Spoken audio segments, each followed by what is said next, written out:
Only because you And said so. we are live, and I probably should turn my camera on. Optional. Optional. Hello, everyone. Sorry for that. We had a little bit of technical difficulties hit us right as we were about to go live. Wouldn't be a BRP stream without it. Mm-mm. Can't sneak attack a tech problem. Right. If I could, I would. Gives Final Fantasy 14 vibes. Oh, the music? The music that I used was actually just one of the D&D playlists for, it's just called Island Village. Oh. I will post it in chat for anybody who just wants to listen to it whenever. Okay. Yeah, those playlists have been doing well for us so far. Yep. Haven't had any issues. Yeah, because they're copyright free, and it's like they're made specifically for D&D games. Nice.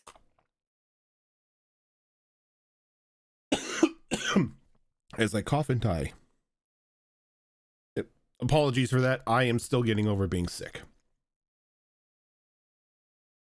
Oh, but yeah, so I looked at Roll20 when I was booting it up for the game. Last time we played was on the 27th of January. Yeah, that Been a while. checks out. Though I will say the curse is less this year, because usually the first like couple months of like a new year, we are all out. We like none of the games are being played or anything like that. This year has been kind to us for the most part.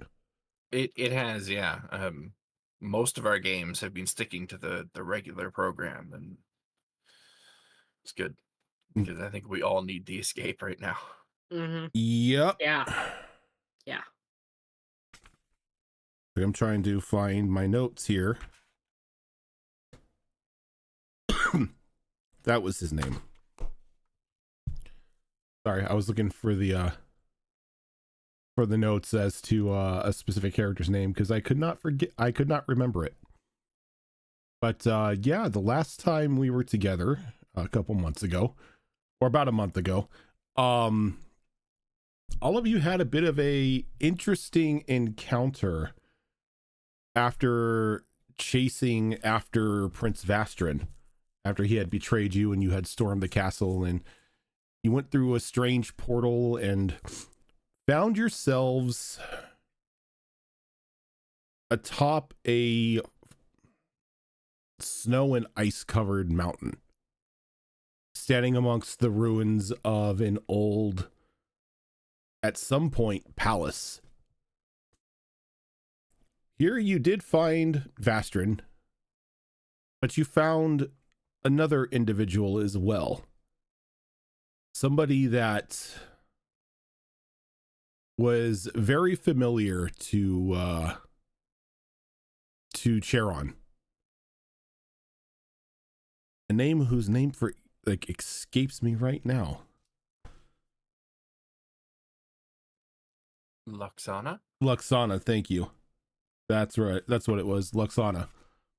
An old flame of her father's, and one of the original season 1 crew. Though a little changed. Little more powerful. And apparently having command over dragons. With Luxana being resurrected, she kind of in turn returned the favor and resurrected a fallen white dragon. A white dragon that had been slain many a year ago by Ash with the dragon, with the spear that, when it pierced its body, killed it and all white dragons in the world.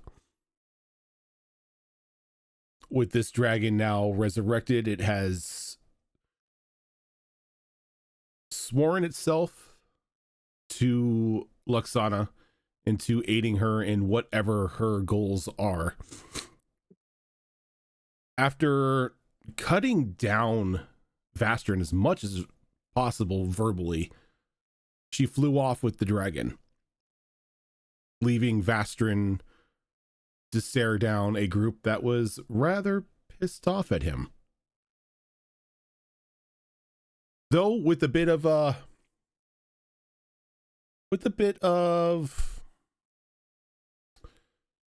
wheeling and dealing, he was able to talk you all down from killing him, making himself to sound as much of a victim as anyone else, that he was betrayed by Luxana.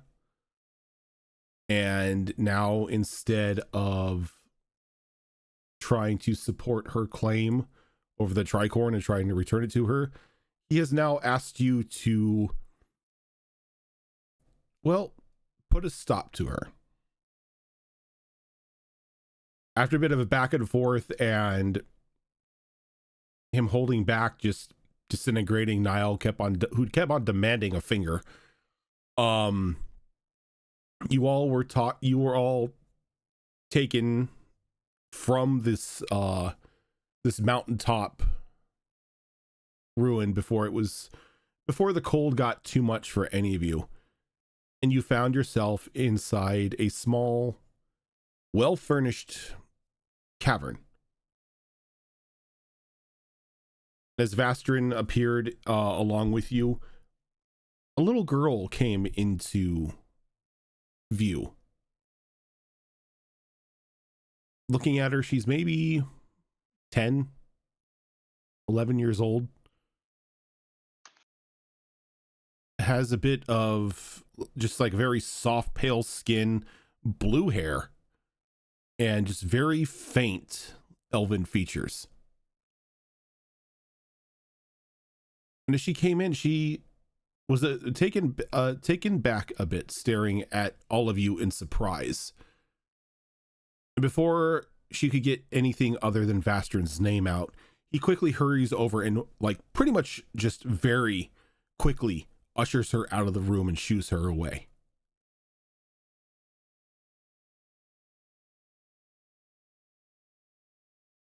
And then he turns and he looks at you. He's like, "My apologies for that. That is none of your concern." I didn't know that you had a family. We are not family. Oh, refugee maybe? Adopted daughter. Cousin? Ward. Niece. Ward. Oh. Isn't that the same difference?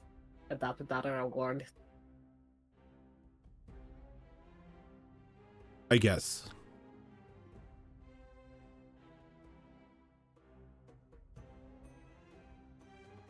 So why keep them secret?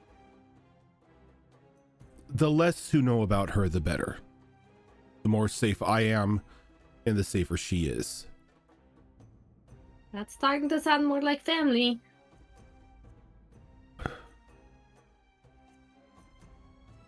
We are not related by blood. I do not think of her as a daughter. The both of us are a means of survival for one another. And I'm not doing any voices if I can tonight, because my voice is still shredded, and when I laugh I go into coughing fits. So That's fair. everyone is just going to sound like me tonight. And my brain just ran those two words together, so I heard that they're going to sound like meat tonight. Meat. See, even doing that just like causes like a rumble in my chest.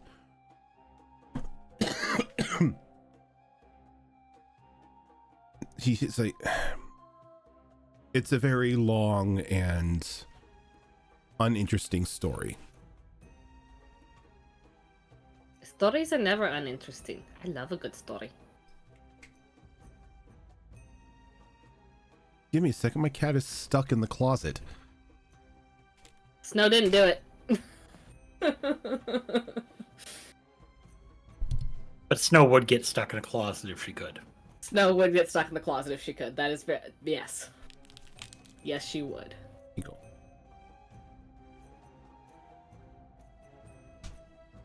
She would also knock things off the desk if she could. Ah, but you're a wizard, so mage hand.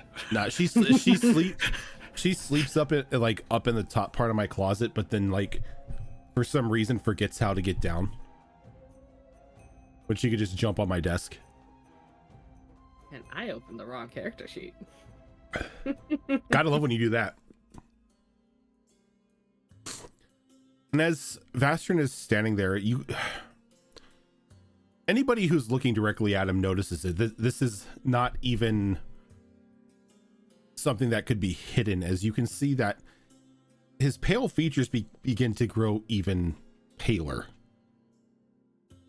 And then you begin to see skin begin to crack along his face. And just like bits of flesh sort of just like start falling off of it. As his body begins to just like pop and groan. As he begins to physically shrink.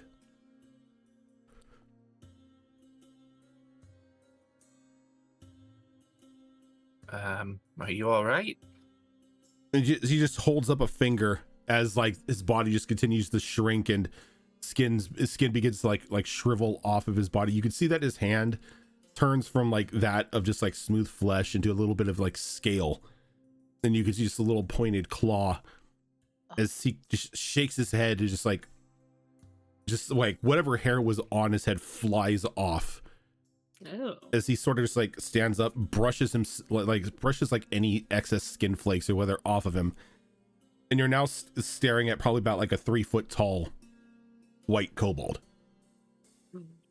Nyla was right. Look at you. Aren't you just adorable? Oh, come, do not talk down to me simply because I look like this. No. I'm sorry. I'm not talking down to you. I mean, you're actually adorable. I don't know how to take that. You say thank you when someone gives you a compliment. He goes, yes, this is how I actually look. I am a kobold. I'm afraid I used the last part of any sort of draconic magic I had transforming previously. And it was all but a chore to keep that elf disguise on me as long as I did. I know that the relationship between kobolds and dragons is a complicated one, but I, for one, think your kind are just so cute. And see, that's the problem. We're either considered cute and pet-like, or we're considered annoyances. We're never considered just living beings. We're never considered our own people. We're either cute little guys that, you know, every adventurer wants to adopt along with the lone goblin, or we're servants to some dragon who sees us as nothing more than disposable foot soldiers. I mean, can't you be cute and your own person? I don't really think the two cute means you're pet-like. Maybe I misjudged some of you. Most people, when they see this form, they just want to pick me up and squeeze me and tell me how adorable and cute I am and offer to give me trinkets and everything if I come home with them. I mean, yes, I want to pick you up and squeeze you because you're adorable, but I also do that to the Tabaxi cubs. As if I'm just some like teacup poodle or something for them to show off to their friends.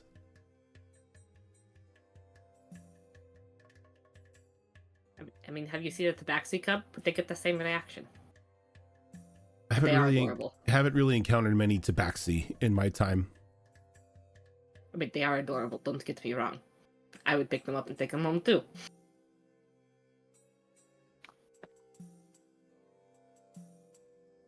Yeah, you are a strange bunch. You were right on the money with me. I did for a brief moment have that thought. I wonder if I can adopt him. I mean, I wanted to squeeze him. He looked cute. I wanted to squeeze him. I didn't think about taking them home, but I did squeeze them. Niall would have punted him. She was. Yeah.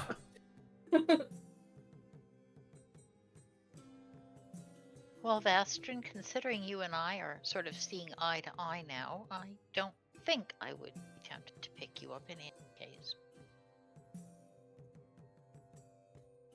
I thank you for that at least. You know, Watson, maybe you shouldn't make assumptions. You know what they say about that. It's less assumptions and than it is observations based off experience.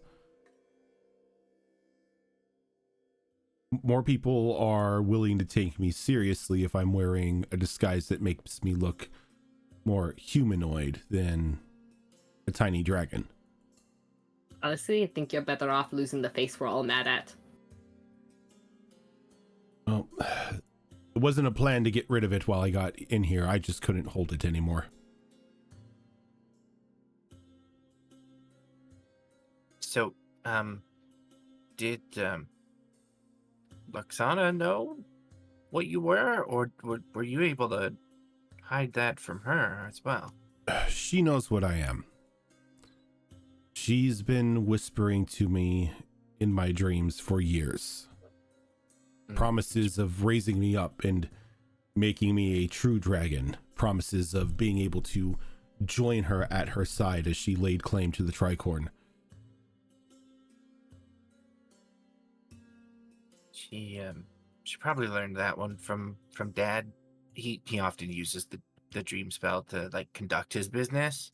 Says it's easier to persuade people when you're visiting them in their dreams.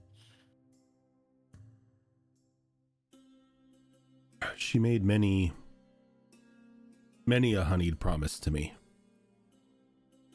At least she fulfilled one of them today by returning life to a prime dragon and thus returning lives to those who were lost due to a catastrophe in the past.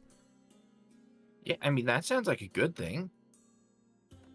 It's So there's that. It's a good thing that unfortunately brings possible destruction. This dragon is fueled by the sense of revenge at the moment. Though, Wouldn't you be? personally, I cannot blame them. When the white dragons were gone, us kobolds who shared the same scale coloring, we were lost. Not in a sense of, as you know, we had no place to go, but we had no purpose.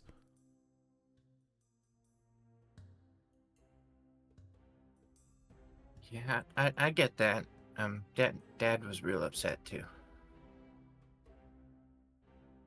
A lot of the draconic community was upset. There were even talks about a assassination campaign to be levied against those who not only struck the dragon down, but made it possible for it to happen. Though, and depending on who you ask, cooler heads prevailed.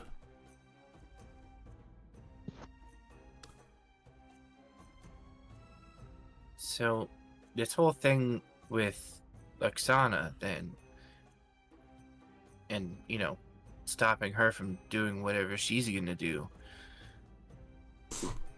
What do we do about the dragon? Like, should we just try and find a way to like stop her from steering the dragon's anger? Because I really don't want to have to put that dragon down again.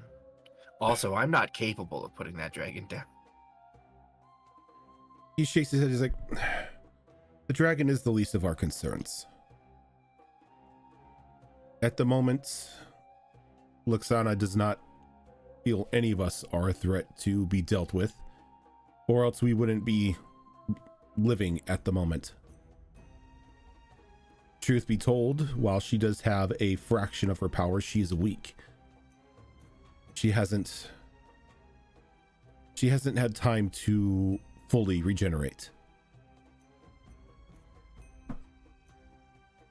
And I mean, when she finds out that, you know, Auntie Avara has claimed the Tricorn Isles, then Luxana may just be like, you know what? You can have it. I'm not going to mess with you. And then she'll just go on her way and we'll all be happy, right? That's a possibility. I mean, she already did, and she said she was going to have a conversation with her. Right. Speaking of which, that makes me a little concerned for my brother. You wouldn't have happened to have something that could send messages to people? I have multiple things that can send messages to people. I haven't been able to talk to my brother in a long time. Can I use one? How are you looking to communicate with him? I usually write him letters, but it takes too long. We've been moving around too much for me to get an answer. So you want me to put you in direct contact with him? Yes. I cannot do it tonight because I am, well, tapped out. I need my own time to rest. I mean, that's fair. That happens.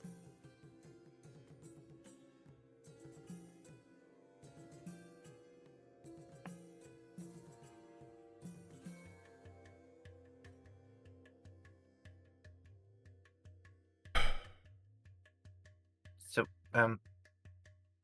where are we exactly? Like, I know we're in a house or something, but like where? We are in the eastern half of the cleave.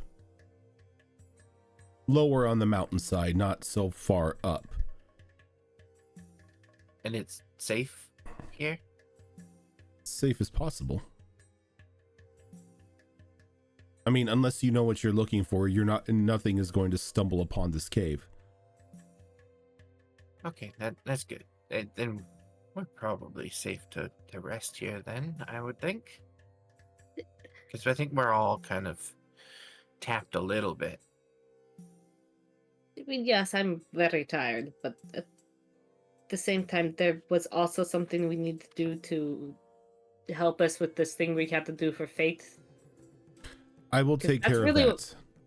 Okay. I need to perform a ritual, but I should be able to convince one of the Fate Weavers to allow me to lay claim to the rest of your debt.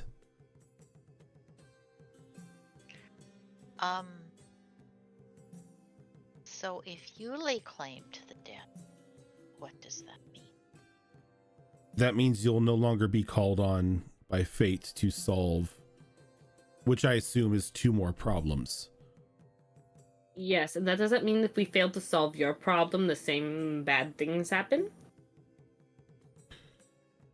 Well, if you fail to solve the problem that I am currently dealing with, there's no telling what she's going to do.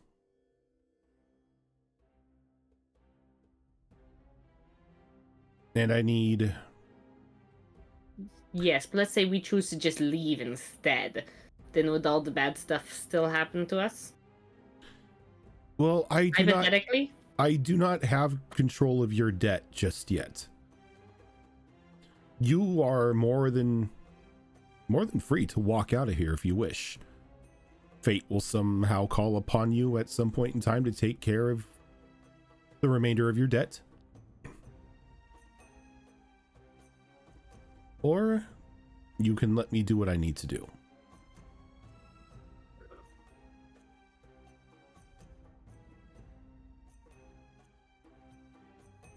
I'm okay with you taking on at least my debt. I can't speak for everyone else. I mean, I kind of want to see where this thread's gonna take us. I will tell you this. The 2 tasks that I have are quite simple. The first is acquiring a few items and materials required for a writ of sealing. The second is subduing her enough in order for me to use said writ against her.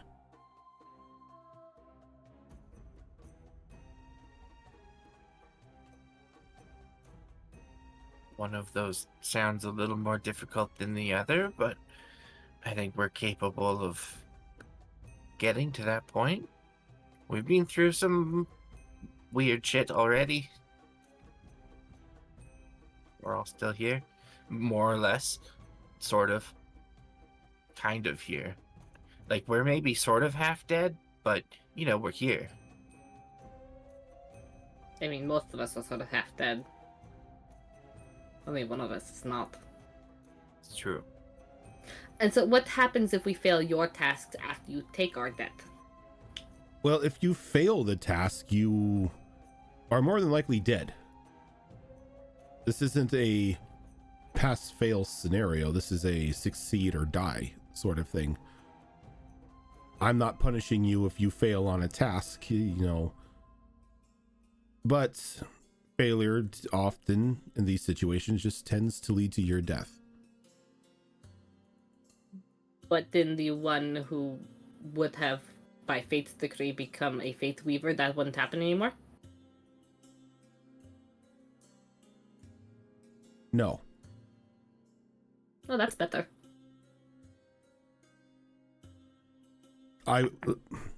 As the holder of your debt, I would technically control as to what happens to your afterlife being.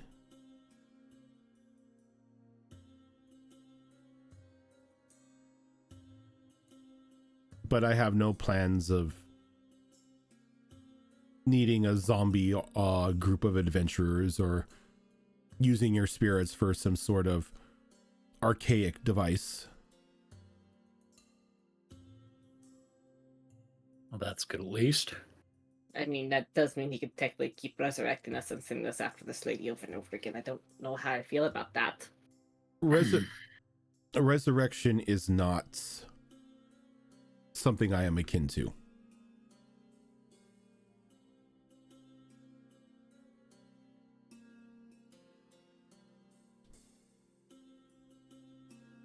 If you die, I will respect your wishes to stay dead if that is the case.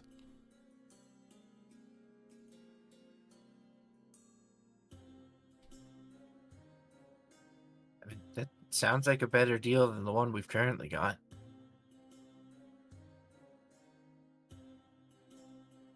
Yeah. I mean, definitely for our Laura. She'd have to remember all of our fates and then go work as a weaver.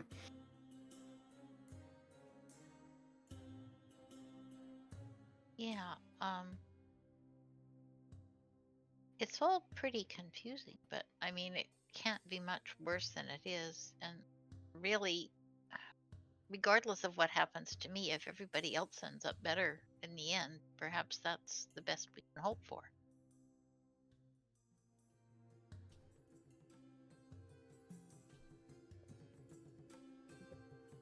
If So that we are in makes agreement. You'll assist me in this endeavor to stop Luxana.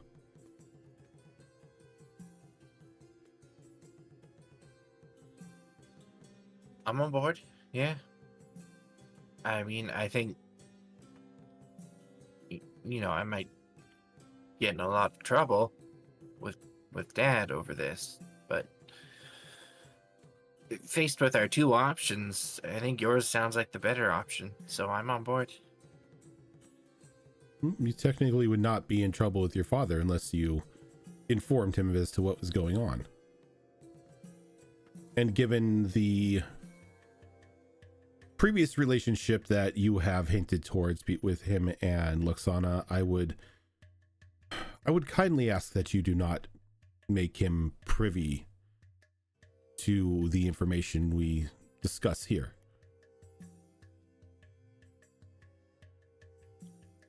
Yeah, I will not. How do I put this? I won't deliberately tell him. He does, like I mentioned with the whole dream thing a minute ago, he does like to, like pop into dreams sometimes, and he's very persuasive when he does that. But I won't reach out to him with this information.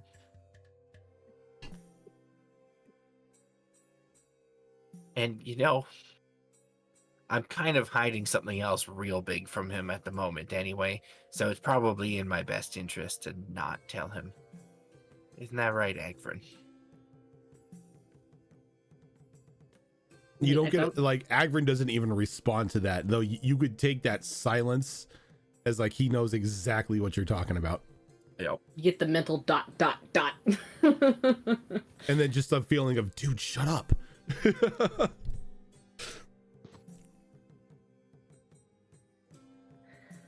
Oh yeah, I'm on board, and silence is key. And Sharon, you should know dads have a way of finding out everything. At least mine always did.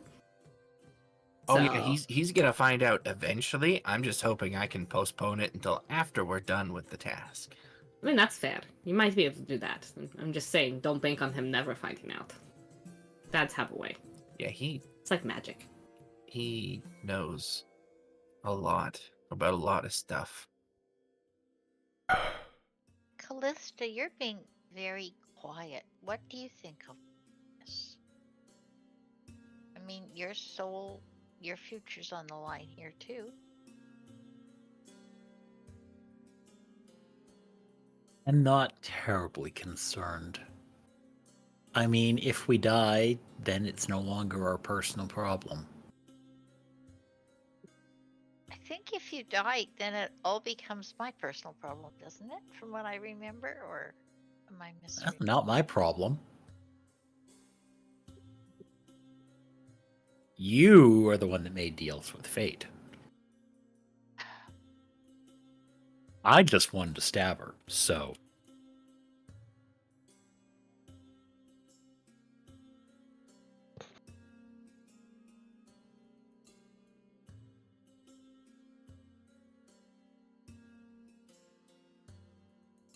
Well, if we all are all in agreement, I guess I can run you through the first steps of the plan.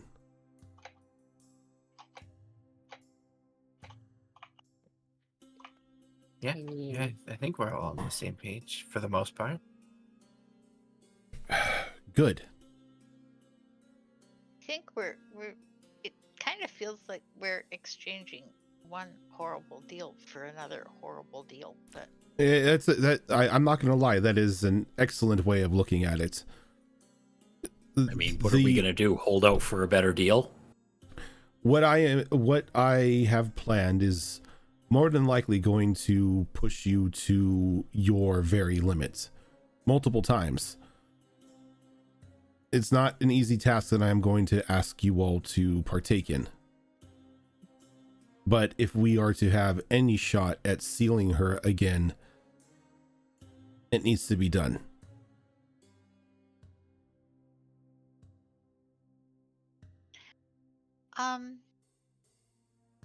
in all of this, I mean, we're not exactly in a bargaining position, but why is your deal better than the deal with fate?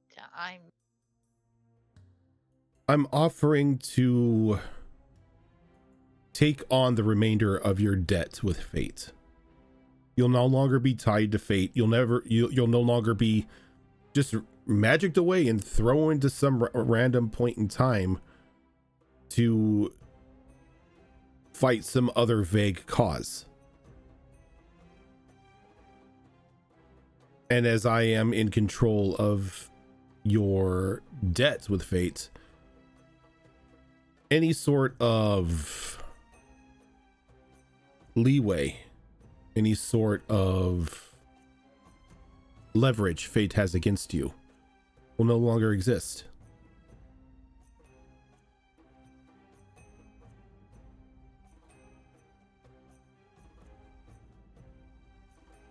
And again, if you do not wish to assist me in this, you can find your way out of the cave and wait for fate to call you again to take care of what other tasks may pop up. I'm just warning you that at some point in time, this is going to come across your doorstep again. And I offer the best chance of your survival.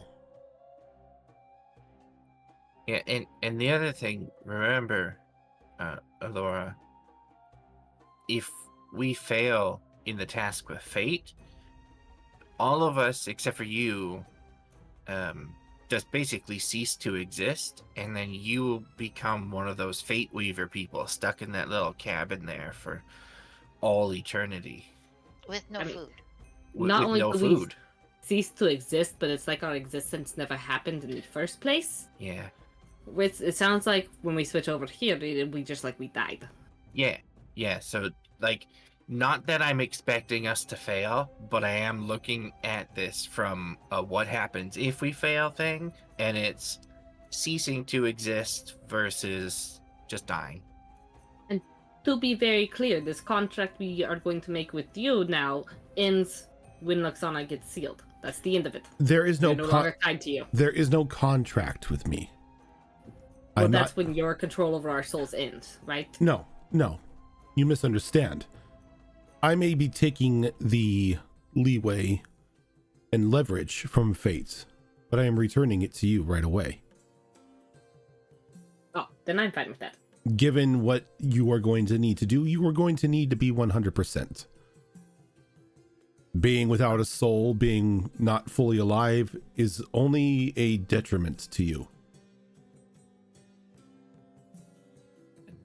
Yeah, that sounds even better then. I mean, again, we just told him that he shouldn't take deals that are sounding too good to be true. They're usually fake.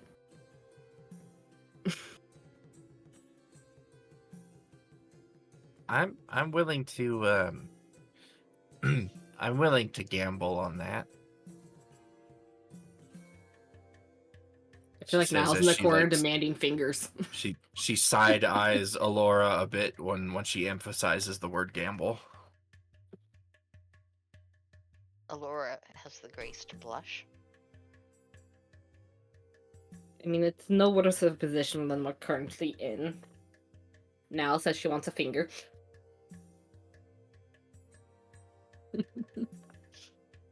Yeah, I can see in chat, Niall will require 2 fingers now.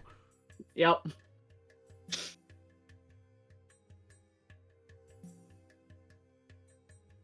Well, that just happens.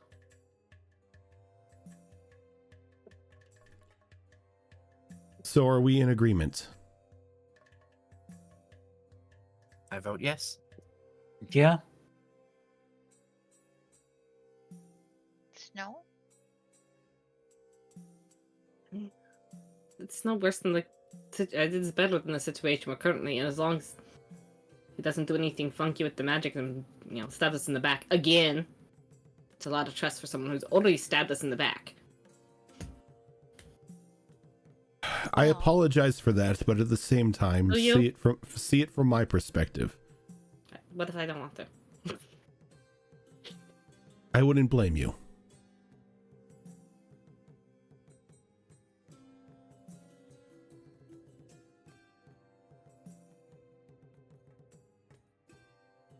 So we've got 2 yeses, at as good of a yes as you're gonna get from a feline. And what about you, Alora? Are you on board? Well, my perspective, of course, is different. If you all get your souls back, then regardless, I think it's better to not have that happening. To not be in that situation is definitely better. And I mean,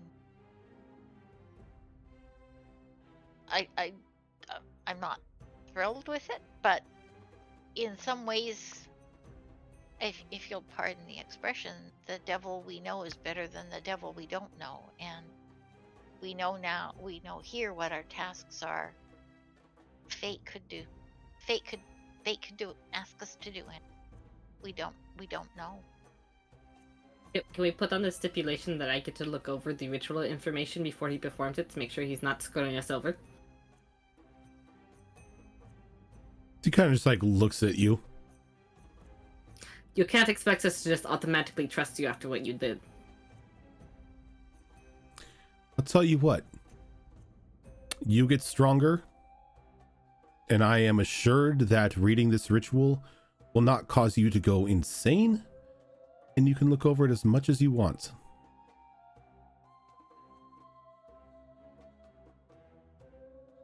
Her eyes narrow and her tail starts swishing irritatedly like a irritated cat. But she doesn't say anything back to that. Because she can't. So my vote would be a yes. Perfect. So, step 1.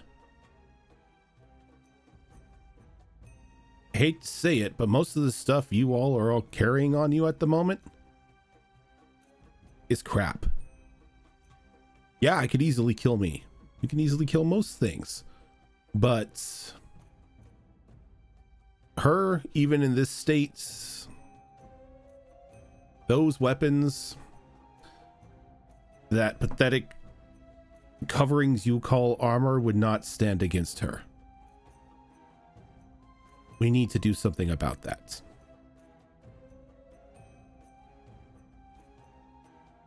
Step 1.5.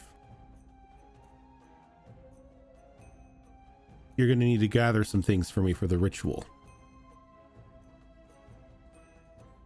And I'm not talking about a couple handfuls of flowers or whatnot. This is going to require you at some times to think twice about your morals. If anybody here is, say, against grave robbing, or the desecration of corpses, or the harvesting of ancient and powerful beings.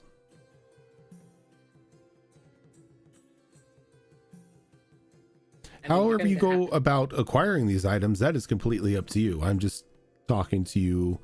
I'm just talking about the easiest way to go about this.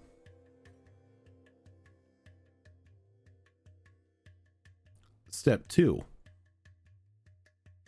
While I start preparing these items for the ritual, you need to find her phylactery. Oh, so she's a lich. Great. She is a...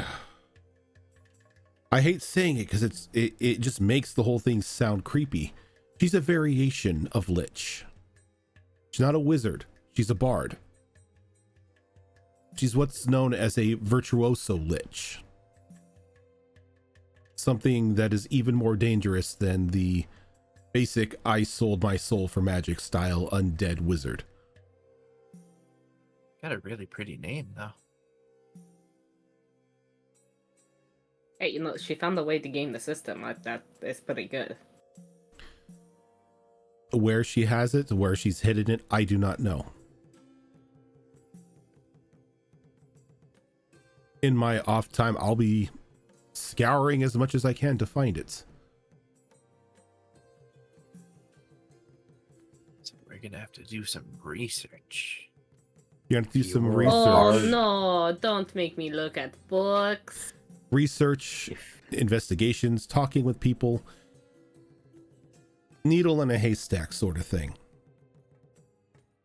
I mean, if you were a bard lich, where would you hide your phylactery? That's one way to think about it.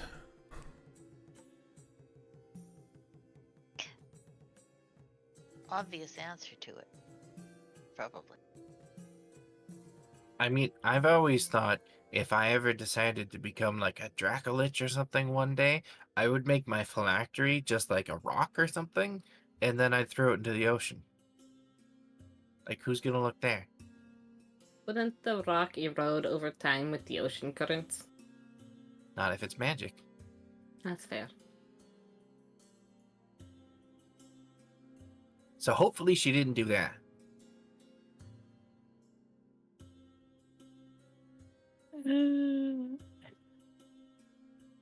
Well, if she's playing to her vanity, which she might, like, it would be nice to kind of know a little more about her and about what she was like a while, which again is research. But, you know, like, to me, the obvious answer would be what was her favorite musical instrument, and you either have a replica of that where your phylactery, which is your phylactery, or you actually turn a musical instrument into your phylactery. I mean, I would just make mine out of a precious gem. No one wants to destroy precious gems. A very shiny one, too. I mean, Not because I like shiny rocks, don't make assumptions. it could be anything, really. I mean, That's what makes them so hard to find. Yeah, they could be literally anything. And I don't know what instrument she played, but I do remember Dad saying that she liked to sing. But that's not an instrument, so that doesn't really help. well, and I mean, that's just if she was a bard, she was a performer. I mean, think of all the clothes, all the chests, all the, I mean, singers need a hat. microphone. I mean, many, many things.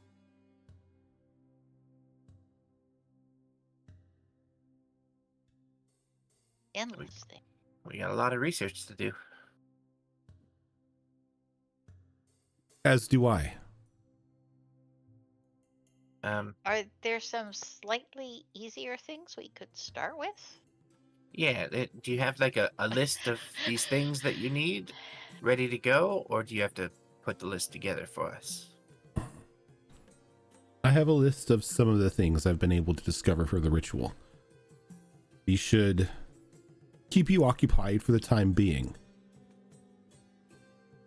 First off, I need again, very specific here. I need a large ruby, perfectly cut in the shape of an octagon, weighing no more and no less than 2.5 pounds.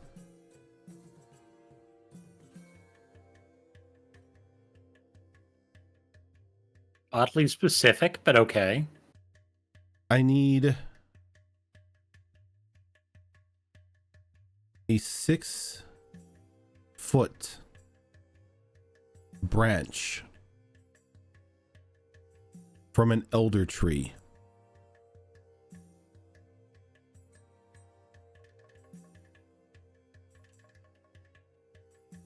I need a singular vial of pristine elemental water.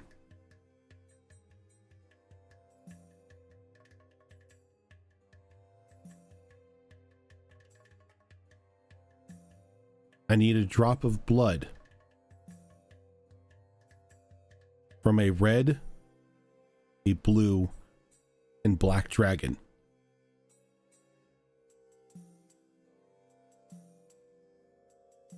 The drops need to be separate or all mixed together? Separated. And I need something called the essence of pure innocence. I don't know what that is. I am still researching that.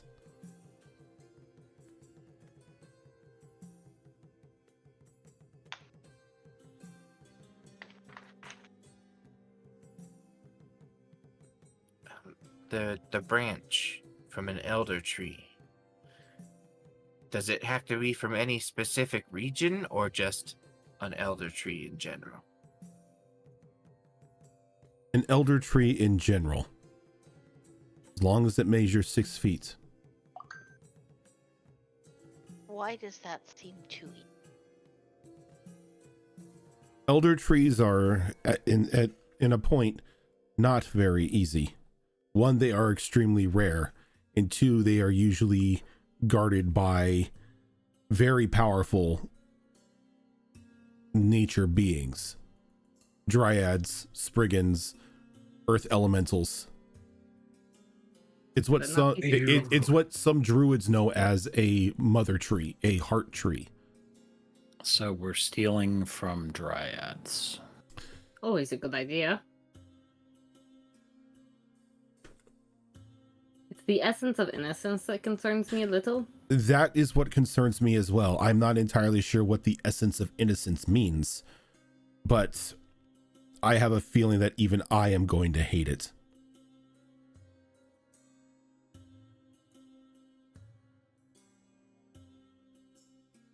But that's neither here or nor there.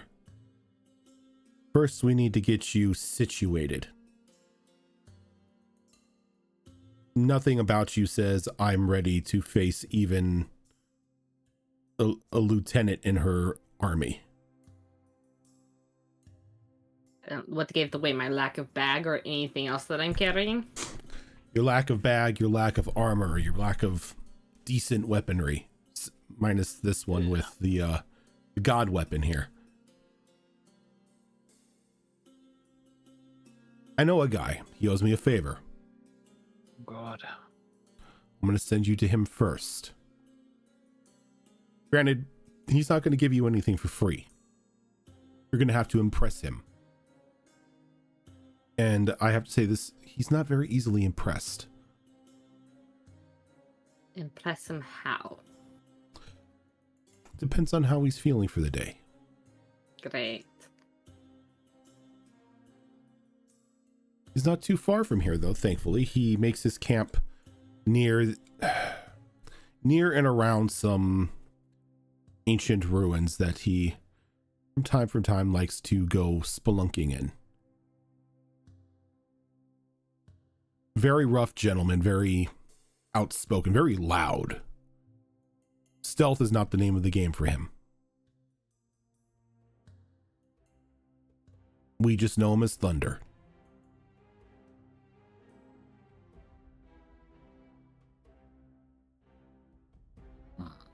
We've got a pretty varied bag of tricks between all of us. I'm sure we can come up with something to impress this Thunder. We hope. Yeah, otherwise we're gonna meet our end real quick.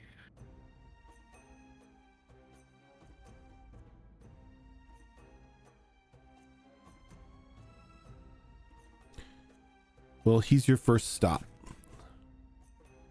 In the morning, though, you all look like you need a decent night's rest and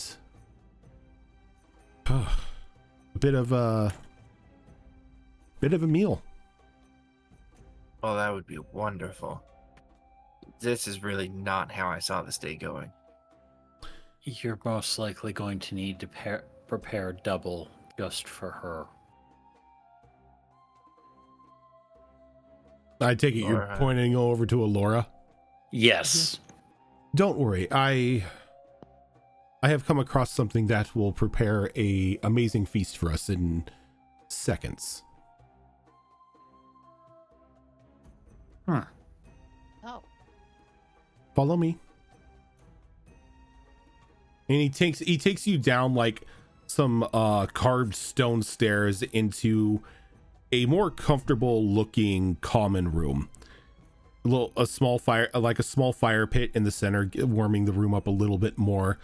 Various furs and rugs just sprawled out around the floor to hold the warmth in. Just take a seat at any of the pillows you wish. I will be back in a second. And you can see that next to every one of these pillows is a small stein. I'm gonna sit down on a pillow and look inside one of these steins, see if there's anything in there. As you sit down, you begin to hear something filling the stein up as it just fills up with water.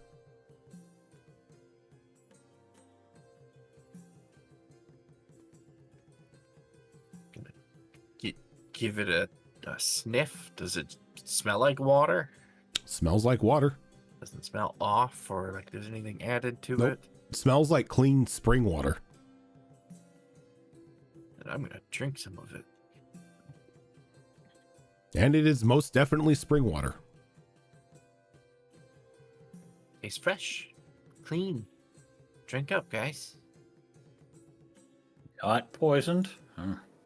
I'm not dead yet. Let's give it a few minutes just to see. And he comes back out and he's pushing like this small cart, and you can see each one of them, like on this cart there's these serving trays that have it like one of those like just like silver coverings over each one of them. He walks over and he places one in front of each of you. It's like, okay, I came across these in my travels when I was younger. Don't know who they belong to, but they seem to, well, not even seem to, they were a lifesaver. The steins and the trays that you see before you are magicked. The steins will fill with whatever liquid you wish to drink. And these, see, reaches over to one that he set in front of himself. He kind of thinks for a moment. There's like a small golden flash underneath the lid as he pulls it back, and there's now just this fully cooked chicken in front of him. All you need to do is grab the handle, think of what you wish to eat, and voila. I can certainly see how that would be a lifesaver.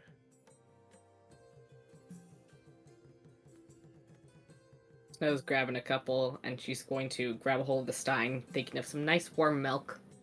And the tray's gonna fill with some nice grilled fish. Don't judge. And like pristine warm milk, and like probably like the best grilled fish you have like seen in a while appear before you. Yeah, that has some attention now.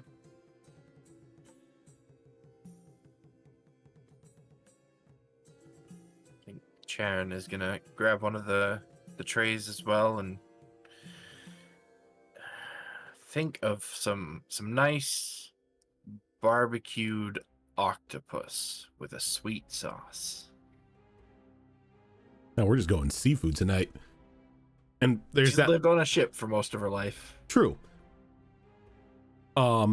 Just that little flash of golden light underneath the lid. You pull it back, and it's just like nostalgia seeing the grilled octopus with the sauce, just like memories of better times sort of like start coming to like running through your mind.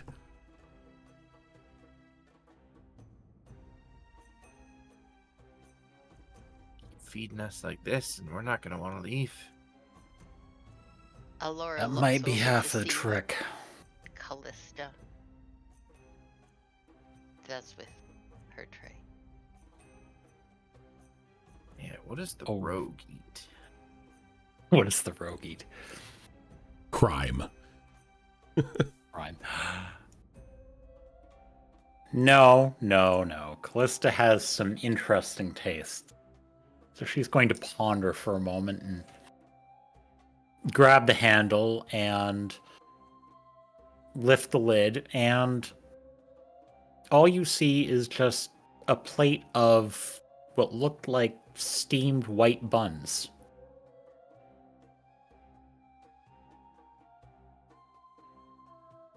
Fuck, I want That'll some do. of that right now. Mm-hmm. And suddenly I'm hungry. And suddenly I wish Costco was open so I can go get some pork buns. Damn right. Yeah, I'm picturing all of this food in the quality that you see in Monster Hunter. So I'm just so hungry right now thinking of this. Not the quality in Monster Hunter, the quality in Dragon's Dogma 2 when it was legit food being cooked on screen. That too. Yeah. All So of Alora- those things. Kind of looks at everything, and you can tell she can't quite figure out what she wants exactly. So she looks down at the stein, and it fills with what could be like a light cider or wine, something like that. And then she lifts the lid on her tray, and it's one of everything that you could think of. Ah, the sampler. Like, yeah, sort of like breakfast and elevensies and a little bit of absolutely everything, and probably there's a little bit of octopus there, and some grilled fish on the side, and a bun sticking out somewhere, and just some chicken, like at least one of each, and a few other things. Probably there's some roast beef and maybe something that's a Yorkshire pudding equivalent. And like you pull that lid back, and as you do, there is a ton of food there, but thankfully it's organized and almost Tetrised together to where it doesn't come like exploding out as you pull the lid back.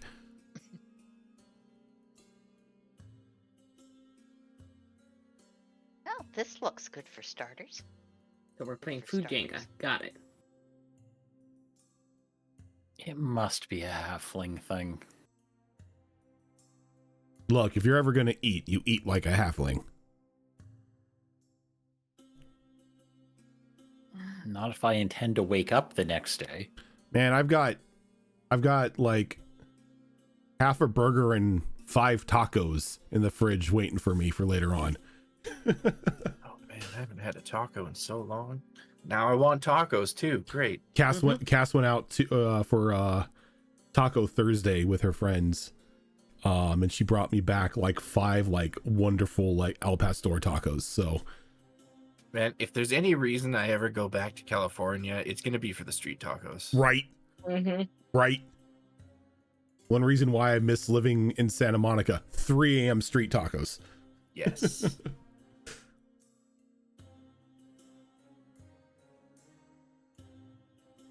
And yeah, he sits down and he just begins to eat the fully cooked chicken. And he has he has like his stein fill up with like this strange, like very fruity smelling bubbling liquid.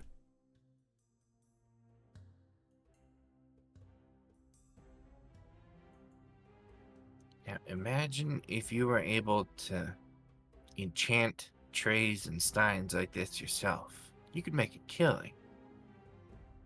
The amount of magic that goes into having to create one of these is ridiculous.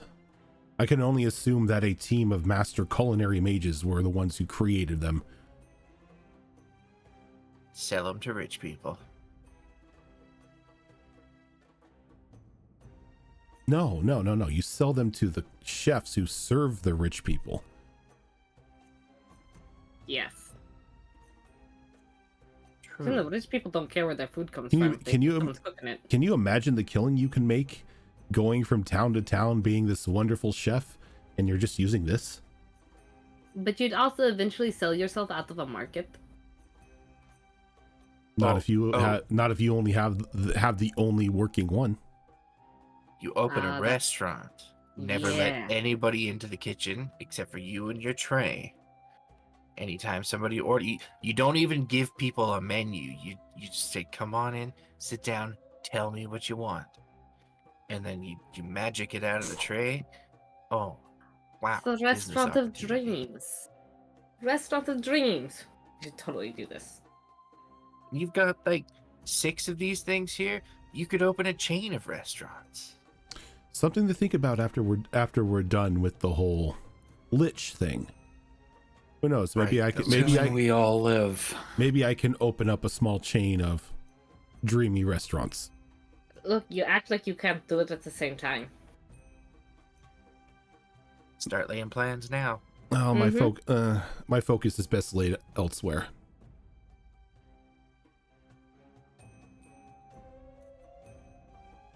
But Just saying, it's a good way to gather information as well. People talk when they're eating.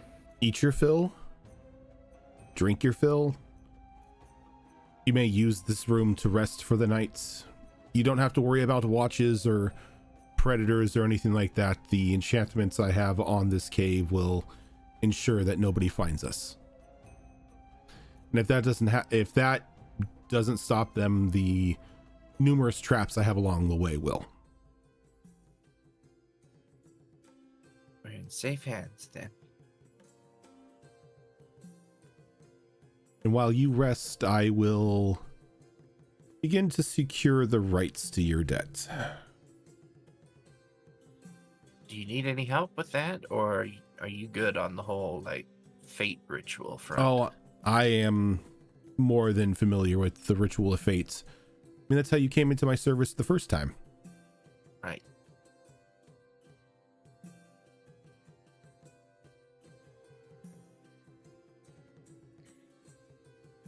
I mean, we still might want to do the watches to make sure he doesn't come back to stab Grim again. I'm not going to stab Grim or anyone. You have a track record. I understand I have a track record. But at the time, I thought it was what needed to be done. I now see that was an error. And I've apologized.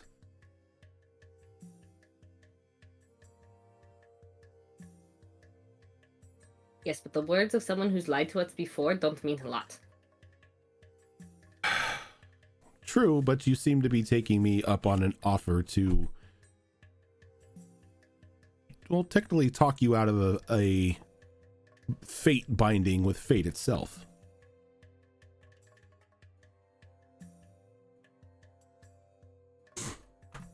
I mean, I can't speak for everyone else, but I've seen Dad make allies out of enemies a few times, and it's worked out. And you know, when it doesn't work out, we'll cross that bridge if and when we come to it.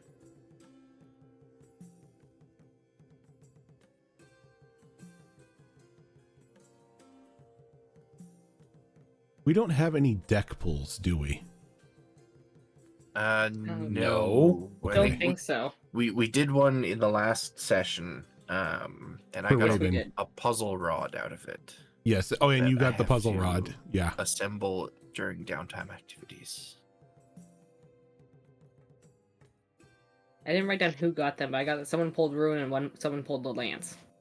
And we had done something where we got, I probably got no, never mind, that's something else.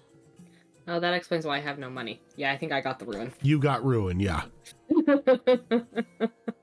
I just That's how you ended up misplacing everything. Well, I misplaced everything before that card. When we got sucked into the bag we tried to burn. Right. And all I had was like a money, a book, and my earring on me. And that took everything that was non-magical away, so I took my money.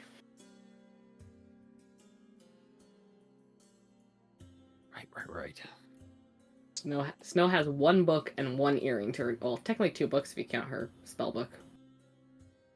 2 books and an earring to her name. That's it.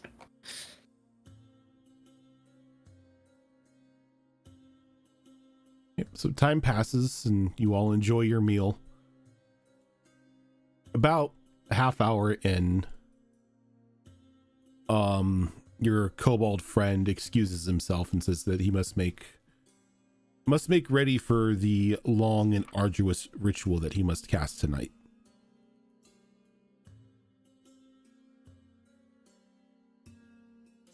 Leaving you and your companions alone in this very comfortable common room. Trays still in front of you, just in case you wish for more food or a midnight snack later on. Hey, what do you guys suppose elemental water is? Like water from one of the elemental planes, or do you think it's something else? It could. I was thinking water from an elemental themselves, but maybe they meant the plane. I don't know. Or a combination Water thereof, both. Doesn't sound easy though. I mean, if it's a drop of blood of each of 3 kinds of dragon, perhaps the water is part of the elemental. Sort of like, you know, we're going to ask dragons to So- donate blood. We ask elementals to donate water. We have to distill a water elemental. Yeah, that sounds reasonable. How much water do we need? A single vial. Alora, you're a druid, correct? Most days, yeah. Okay. Go ahead and give me a nature roll. Oh, okie dokie.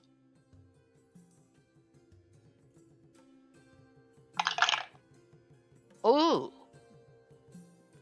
That would be a 24. As you're having a conversation as to what elemental water can mean, something just like clicks with you, and you remember that elemental water is a very civilian-like name for those who are uninitiated in the ways of druidcraft, and it describes water that comes specifically from the elemental plane of water.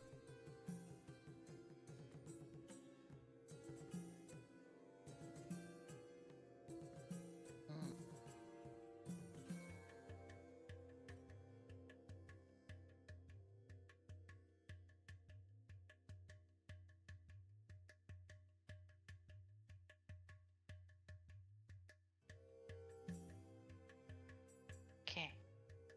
So, as they're chatting,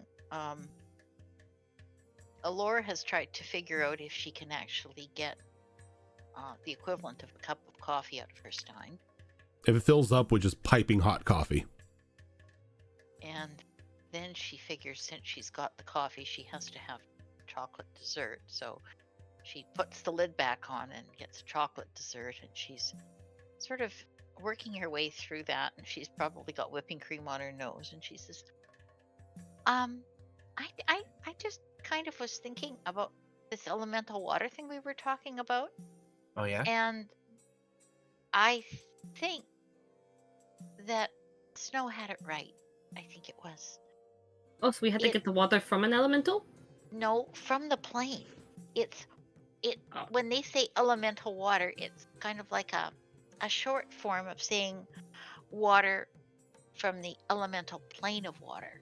So we're gonna have to go there somehow. Or bring it here. It's gotta be like pristine. So does that just mean like clean? Or like, it hasn't been spoiled by anything? With that 24, Alora, you know that that when it means pristine, it means it cannot have crossed over into this plane before you bottle it. It has to be collected and bottled in the elemental plane of water. If I recall correctly, Charon, I'm pretty sure that what we have to do is go to the plane, or one of us has to go to the plane. We have to go to the plane with the vial we're supposed to use. We have to get the water there, bottle it, seal it all up, and then bring it back. Oh, And that would make it pristine. that sounds hard.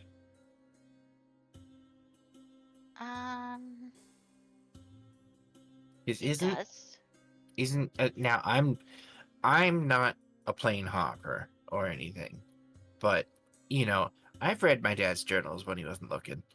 Isn't the plane of water like literally water, like the whole thing? I can't breathe in water. Well, then it's going to be one more thing we have to deal with. We have to be able to Well- breathe water to exist there. Let me see now.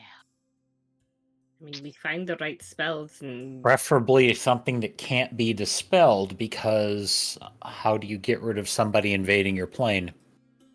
Make sure Well- they can't Yeah. survive there. I mean, Yeah, I I mean- have water breathing, so that's a start, maybe. Yeah, and like I can do things like alter self and all that to get water breathing, but that it's limited. And if someone decides they don't like us and decides to like dispel magic on us, suddenly we're drowning. So I think, yeah, like Callista said, if we can get something that's a little more permanent, or like Possibly enchanted items, to allow us to breathe, yeah, that could be really helpful. necklaces, masks, rings, Yeah. something that cannot easily be removed. Because I know if I was going to kill somebody in an elemental plane, I would just stop allowing them to exist there. That'll usually do it. Kind of like I- going to an elemental plane of fire when you're not completely immune to fire. You all of a sudden become Also- kindling. sounds like a bad idea. Yeah. But I mean, I suppose too, although it would take some concentrating probably, but I mean, I could turn into like a dolphin or a sea creature of some sort too. But then you don't have hands to bottle the water with. An octopus? True. They got lots of fingers. Mind you, you seem to have an affinity for octopus. It's rather disturbing. They're real tasty. Yeah, which is another problem perhaps, but I would do my best not to eat you. thank you. That octopus did smell really good. I'm going to have to try it. Definitely should. But I mean, I think, you know, we have to be creative. Maybe there has to be several different approaches to this. Like, you know, we maybe use the water breathing, but we have items, but then we also maybe, you know, I turn into something else. I mean, as many different things as possible so that it's more of a challenge to overcome if you're trying to stop us. It's always good to have backup plans, yeah. But again, why would they, beings on the plane of water, mind if we just took back one little vial of? I don't know, but have you seen water elementals? They can be mean. Well, true. For no reason. They're just angry. Yeah, we've come across a couple of them just like traveling the ocean before, and like, yeah, they just come right up on you and start hitting you with stuff, like without even mean, talking first. I've heard horrible stories. Don't many other very, very angry things live in the elemental plane of water? Generally, yeah. Many? It's like if something came over to this plane of existence and started trying to take our stuff. Like, okay, you're a druid, right? So say you're out in your like forest or whatever, and you know, doing druid things, and then all of a sudden somebody steps through a tear in space and starts stealing all your dirt. I don't think you'd be very happy. Well, I mean, if they asked and explained why they wanted it, That's the and thing. it Generally, wasn't very people don't much, ask. well, then that perhaps is a lesson for us or something to think about. Maybe we need to work with, I mean, maybe there's other beings that can help us. Maybe somebody knows a water ganassi that might know you know, I mean, there's connections, you know. Maybe we need to expand our circle of friends a bit. Allies. Yeah, Allies who could help. I guess.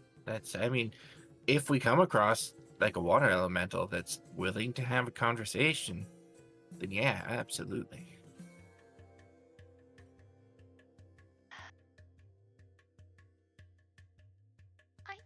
I need to see what's possible. Maybe I can even I mean, get turn the whole into plane. one, or maybe, I mean, I wonder if I could wild shape into one. I need to investigate this. And I mean, there's the other thing. Like, does anybody speak primordial? 'Cause I think that's the language of elements, right? Oh, Ooh. wait, I do. Holy shit, I speak a lot of languages. I forgot about that. I was gonna say, didn't you pull the didn't you pull the Duolingo card from the deck? Yeah, I speak 8 different languages. I speak primordial. We're good. Don't worry about it. Well, I'm sure that will help, Sharon, but again, a multi-pronged approach, perhaps. Right, yeah. Also, I'd like to point out that the whole area is just made out of water. Once you plane shift there, it's as simple as cork and out. That too. We're not going to be there for very long. I think the out is Hopefully. the scary part. I mean, I think true. the getting there is the scary too. I mean, there's many Getting there and pieces getting to back. this. Yeah. In theory, it seems like a straightforward thing, but it's going to take a lot of prep work.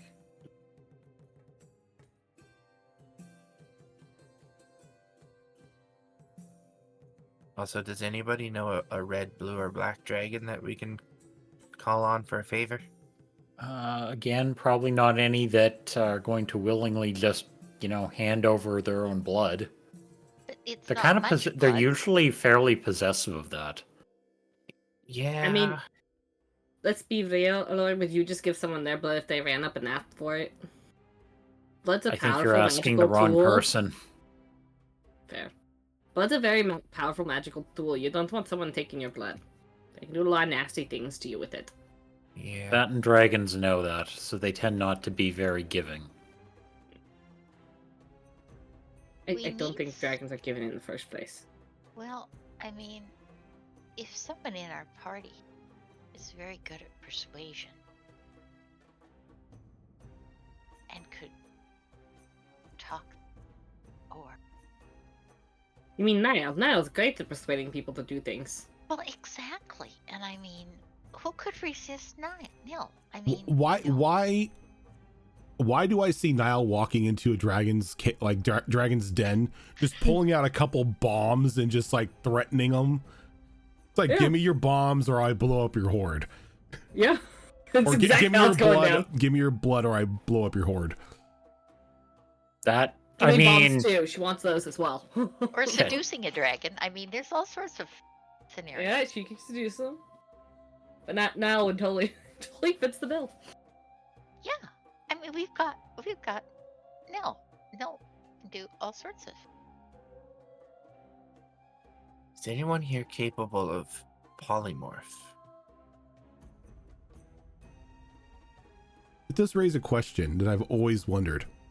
If you polymorph somebody and make them bleed, do they bleed the blood of the animal or do they bleed their blood?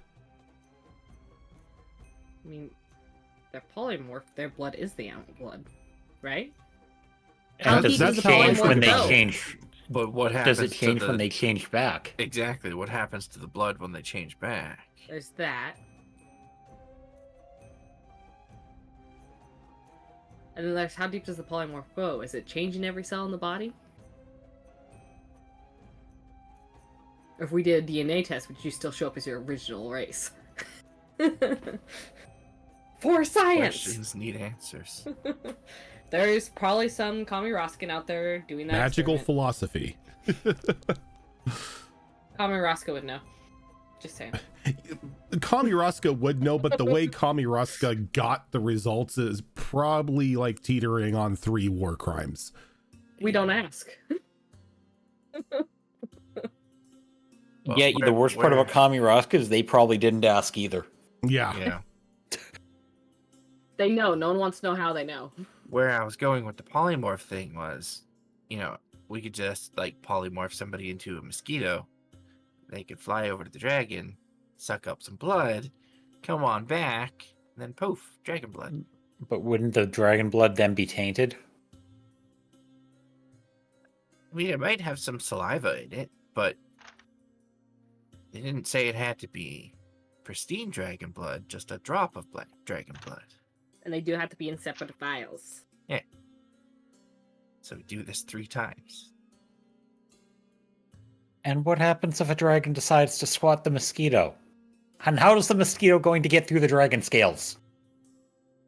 Right, the scale. Well, mosquito's small enough that it could get in between the scales, right? Or a Yeah, leech. All these bet sound I like might horrible be ideas where able someone to ends up do dead, but okay. A leech. I'm just saying, if I do a bit more studying for a while, I will eventually have something that can help. Where we don't have to be in the room with the dragon when we get the blood. Go on. But remember the weird spell book I picked up from our first job? I do. Yeah, and now I can make the feather thingy. But I was reading about it, and I haven't perfected it yet. But apparently, well, the spell book is kind of awakened. It talks to me, and part of that is it can eventually become like almost like a spirit that I can use to cast spells while it's away from me. Okay, you're sounding more and more like a warlock, but go on. But my understanding is it can move away from me, and then it's the focus point of whatever spell I cast. So say, a combination of Mage Hand plus something that makes the dragon bleed just a little bit. Or just Mage Hand and then they'll poke you in a little vial. We're not in the room. We're away from it. And what happens if the dragon eats the book? Oh, nothing. I can make a new one. Oh, It takes about 10 minutes. And it transfers all my stuff over. And that other book becomes blank. interesting. I mean, I could do it right now. If I had a blank book, I could draw all the symbols on it, and then that becomes my new book. And then it starts talking to me. It's worth adding that to the layers of backup plans. The more plans we have, the better. That way, when so many of these plans inevitably fail, we have something to fall back on. That and it takes more studying. I can't do it yet. It's just a possibility. It doesn't help with the plane thing, because I think I had to be on the same plane as it. So your plan is pretty much the spaghetti plan of you're just gonna grab a handful of spaghetti and see what sticks to the wall. You think this group is going to have a plan? I'm honestly Science surprised. Adventurers. I'm honestly surprised this group has sat down long enough to discuss anything that somehow resembles a plan. It's because Nil hasn't decided to blow something up recently. And we've eaten too much food to get up and go do something now, so. Fair. Okay. The other thing is, I have a feeling that it's not like we're going to go up to Dragon Hotel, find a dragon of each of these colors in a room as such. I think even finding these dragons is going But once we locate them, it's an option. That's all I'm saying. Something we didn't ask Vastrin. Part of it is the whole travel thing, and where we're going. Do we keep coming back here, or can he move us to the proximity of where we need to be, or does he know where we need to be, or do we have to figure all that out too? I think we're left to figure that out. I can't say honestly as I've actually ever encountered any of these dragons. Oh, hey. Just occurs to me, you're a druid, right? So you... I've been hearing that a lot tonight. It's like no one realized before I was a druid. It must be the octopus, huh? It's been a long day. It's been a very long day. But hey, you're part of a druid circle or something, right?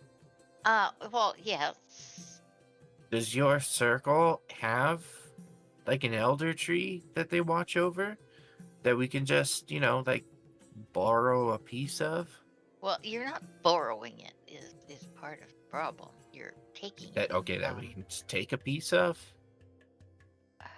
Where is your circle situated exactly in the world? Well, that's kind of a bit of a personal. Dox your druid circle. I'm not probably going to tell you that exactly. It's like a lawyer doesn't trust us. No, I'm not saying I don't trust you. I mean, it's just sort of, something that I was kind of told that is not necessarily a good thing to do because it can put everybody else in jeopardy. Only if you're telling the people you don't trust. She has the sad cat face right now. Allura gets up, walks over, and scritches Snow between the ears. No, I don't mean it that way. And it's not that I don't trust you. It's just that, it's something that I could go home and investigate or send a message and see what's possible. And I'm, I mean, it's not like all druids are tree huggers, so to speak. I mean, different druids have different things as their focus. But again, if we don't have a suitable tree, I may be able to find a way to find a suitable tree, or work with elder druids and see what's possible in terms of perhaps getting what we need.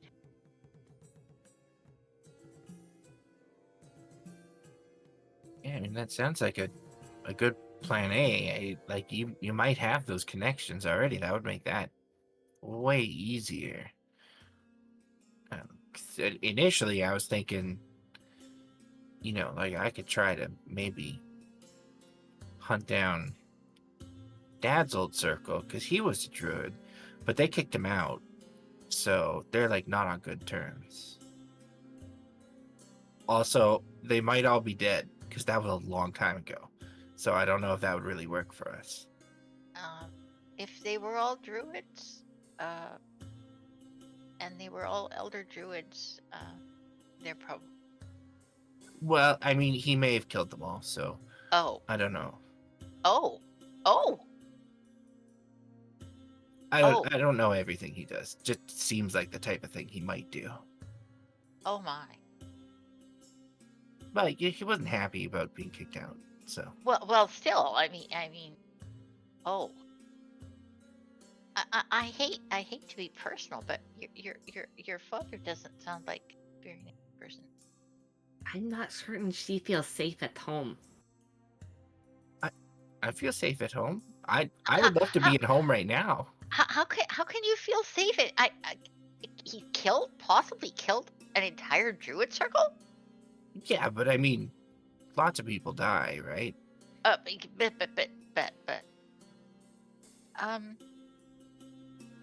I think elder druids might not be terribly happy with that idea. Yeah, no, the circles, they got a lot of rules as far as I know. Sounds like your father may have broken many of them. Oh yeah, Perhaps like most of them? blasphemous magic. That's why he got kicked out. Oh. I mean, he did, consume the heart of a dragon. He did do that. He also, it's my recollection, my understanding that he also ate a whole lot of souls afterwards. So. Are you saying he probably knows where there are dragons of all the colors we need, aren't you?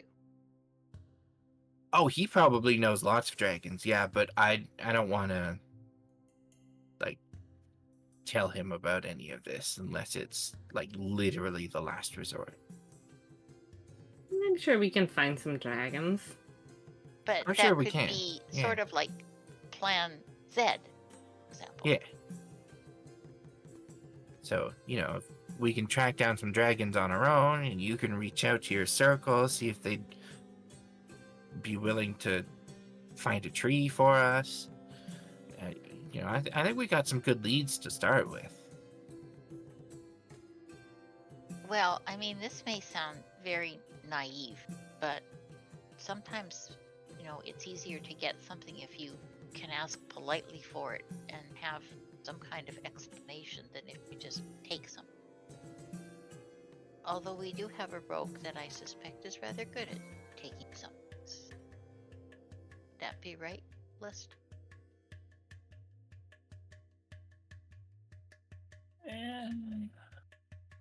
Possibly.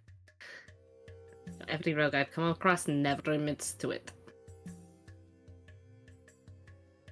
I mean, somehow to me, if you're the rogue, I think you are, a 2.5 pound, what was it, ruby? Yeah. That's gonna be Should the just hard kind one. of a challenge for you. It also has to be perfectly cut into an octagon. That sounds more like a commission from a jeweler than Yeah. borrowing it. 2.5 pounds, though. That's got to be a big ruby. I mean, 2 pounds. 2 pounds. He said exactly 2 pounds. No more, no I less. thought it was 2.5. I wrote down 2.5. I Which said one two was and a it? half. I said 2.5. I Was- two and a Okay. half. Okay. too. Yeah. I missed something then. But I mean, not to put too fine a point on any of this, but we're not borrowing a tree branch, and we're not borrowing a ruby. We are out and out taking these things, and we don't intend to yeah. give them back. I mean, Yeah. they, you know, It's a possibility they could not be consumed by this spell. Not all spells consume their components. Some of them you get to reuse them. but Let's see. perhaps it will change them somehow. I've learned that people are more likely to hand you something if you just say you're gonna borrow it, And then, oopsie, it got broken. and then you just don't give it back. But if that's not the way you want to do things, like I totally get it. Well, no, I'm just saying that, we, again, perhaps both approaches. I'll bet you're not popular with libraries, are you? Oh, I'll just borrow this book and then never comes back. I don't go to many libraries. I spend most of my time on a ship.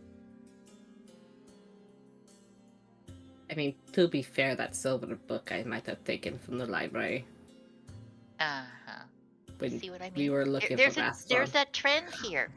I'm usually very good at libraries. No librarian has ever had a problem with me. Because probably you borrow the book and they never see you again.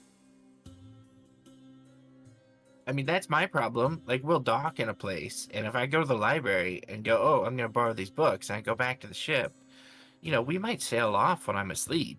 And then suddenly, they never get their books back. So, I just stop asking. I've returned plenty of books to the library. Thank you very much. Okay. Mostly because when I was in the military, they would have had my head if I didn't. Ah, okay, well. I mean, it may come down to whatever works. And I think we may know more when we encounter some of these things. But I mean, I can't imagine like finding, if one knows a dwarf, one can probably get a gem cut. We know a dwarf. Everyone turns to look at the beard. So we know a dwarf who maybe knows a dwarf who maybe is a gem cutter, but there's still the whole thing of. But again, dwarves might be a possibility for that ruby. I mean, mining, so on. I mean, that's And Yeah, all dwarfs know each other, just like all druids know each other, right? right. That's exactly how it is. I think between all of us, we've Collective mind. got some good potential leads on some of this stuff. So I think we're not in as rough of a spot as it may have seemed initially.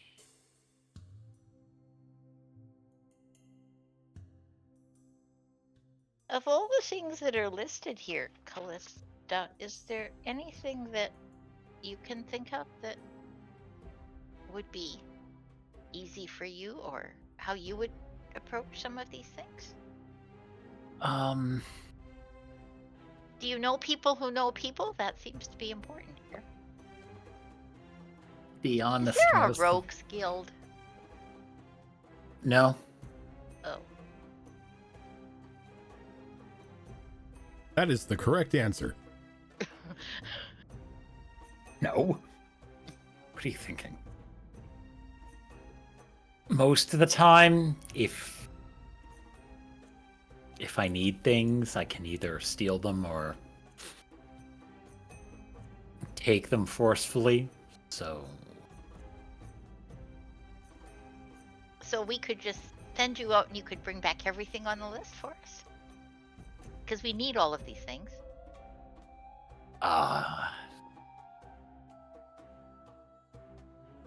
yeah, as long as no one wants to start asking questions about where they came from, sure. I think we have the luxury of asking right now.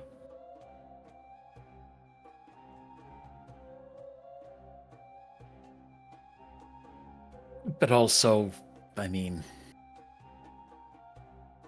if I was able to get all those things, I probably could get myself out of this current situation without having to go through all these problems.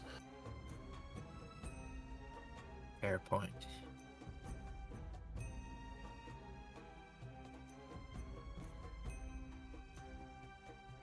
Or find someone more powerful to off our current problems.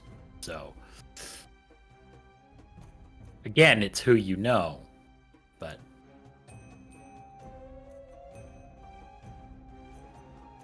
sometimes you don't like the answers. Well, it sounds like there's a lot of answers here that we're not necessarily like. None of this has turned out to be. I mean, you know, the mission from Fate to start with has turned out to be not at all what we thought.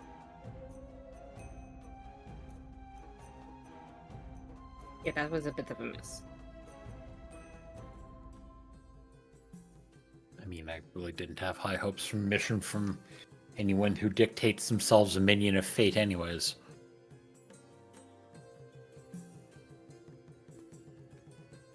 We pull this off and we'll be out from under that particular stone. Just one more job, guys. Just one more job. Just one more job. I am gonna go get a bit of sleep, think about our options, and we'll I don't know, I guess gear up and do some research tomorrow. Well, and I think we're being sent to see Thunder. And Yep. again, how are we being sent? You know, sort of here's a map, away you go, or you know. Told us where the ruins are and we're supposed to go. I don't think Right. he wants to use magic on transporting us around. Yeah, he said Thunder was nearby, so I assume we'll just be walking. We'll know in the morning. True. I'll have a little extra breakfast. Maybe a midnight snack. I got these trays all night. Throughout the night, people are like slowly, like every now and then woken up by a small like golden light as Laura just makes another like muffin or something. Random 4 a.m. sandwich. Popcorn with chocolate milk. Yeah. You know, Sharon, before we go to bed, I realized that we never got the real answer from the book on the thing we tried to do to Astron. Should we try it again? Oh, yeah, I almost forgot. With everything that happened, I almost forgot about that. Do what now? Can we try it again? Oh, yes. Okay. Snow's gonna pull up that silvered book, and she's going to magically summon her pen, and she's going to write into it, spending that point of exhaustion, and she's going to say, tomorrow, Bastrin will wear a chicken hat for 24 hours that cannot be removed. Forgot you had a fate book. I do have a fate book. And you've taken the point of exhaustion? I've taken the point of exhaustion Okay. right before I go to bed.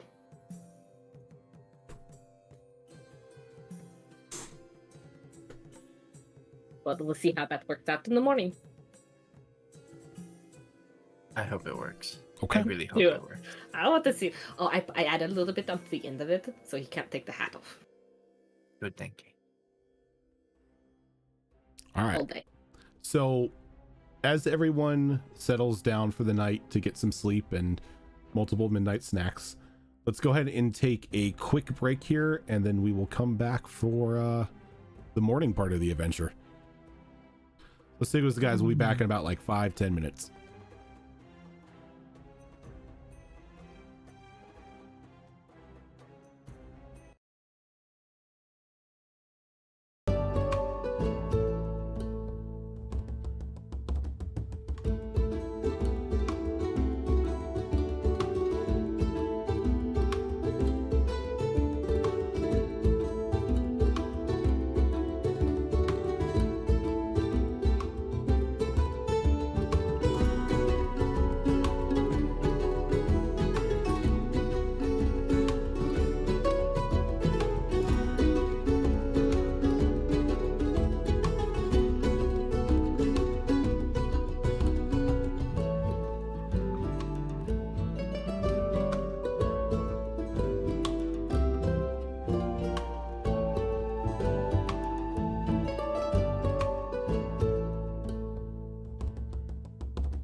first night we're running to my son's room without the heater. Okay. We're back. So far, it's working. That's always good. Hi. Yeah. And I have a cat sitting in front of my monitor staring at me. There's the ears. Yep. There's the ears. Staring at me, purring like an idiot. Just like, it's cold. Why are you not in bed? Because it's a D&D night. I am all but 2 pounds. I require warmth. Give me warmth. So before we get to the morning shenanigans, was there anything anybody else needed to take care of or wanted to take care of or whatever during the night? I don't think so, because this doesn't technically count as downtime, right? I mean, it's technically downtime because you're resting and there's like, you're in no sense of danger. I mean, you don't have a lot of faculties to say craft or anything, but it's like if you have anything to do that doesn't require anything like that. Well, yeah. If you'll allow it, I certainly wouldn't mind spending some time on that puzzle rod. I have in my notes here that each block of downtime, I'm allowed to work on it for 1 hour, no more than that. Mm-hmm. And I don't know how many ticks of 1 hour it takes, but I'd like to start that if possible. Okay. When you start this for your first hour, can I get a Constitution saving throw from you? Sure can.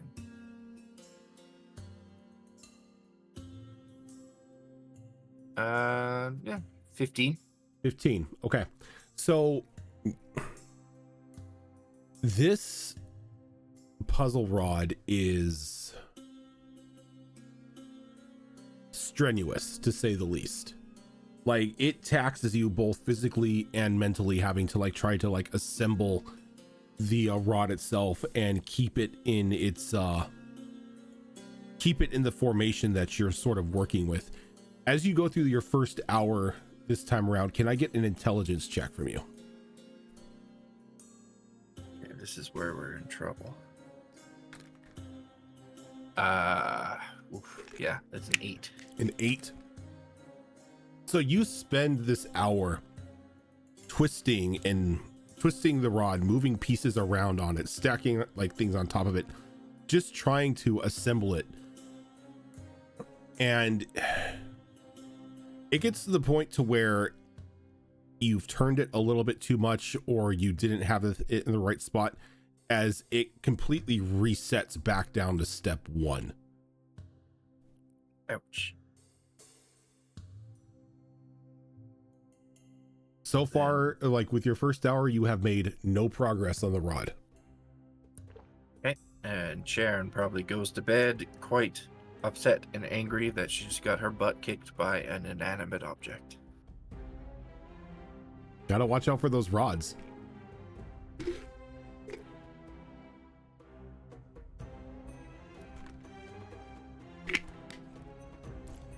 Anybody else need to do anything? Want to do anything? Not particularly. Okay. So morning comes.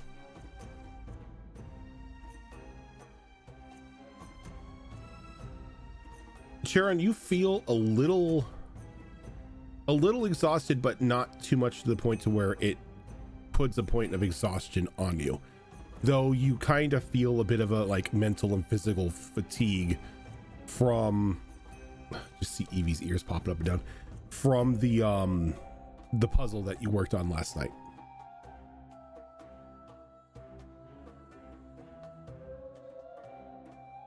She's probably got the grumpy face when she wakes up and doesn't even say really good morning to anybody as she goes over to the platter and the stein, assuming they're still there. Yep.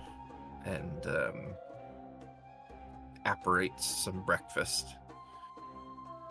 And it's probably a reflection of the mood that she's in. She just gets like plain, boring oatmeal and weak coffee. Okay.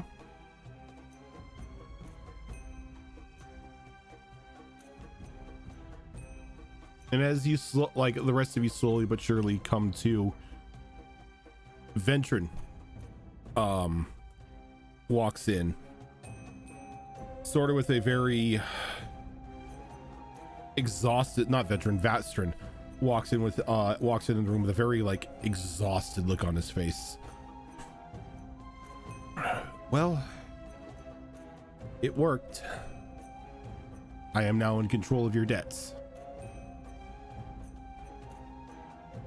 Well, at least one of us had success last night. It was... I didn't expect to have to do so much wheeling and dealing and card playing. But, end of the day, you're free from your debts to fate. And what did it cost you? Thankfully, it didn't cost me anything.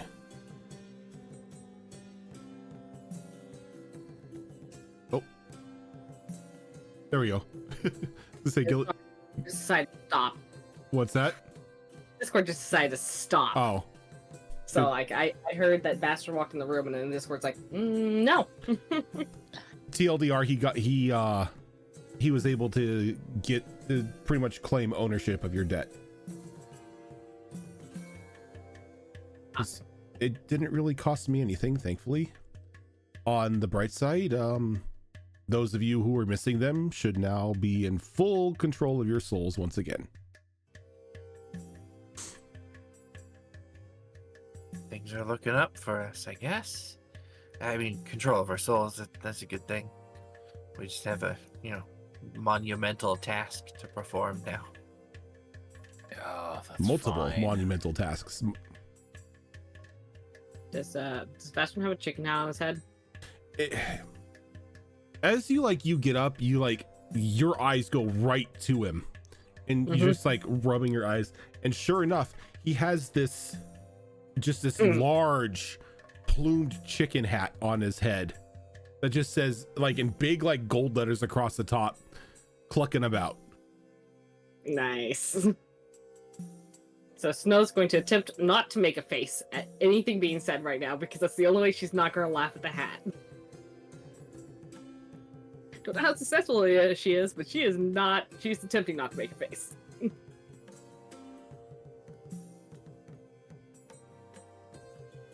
Rojan froze. He did. I did. Thank you. Oh, and I froze She's again. also probably doing that thing where she tries to look away and she keeps glancing back at the hat.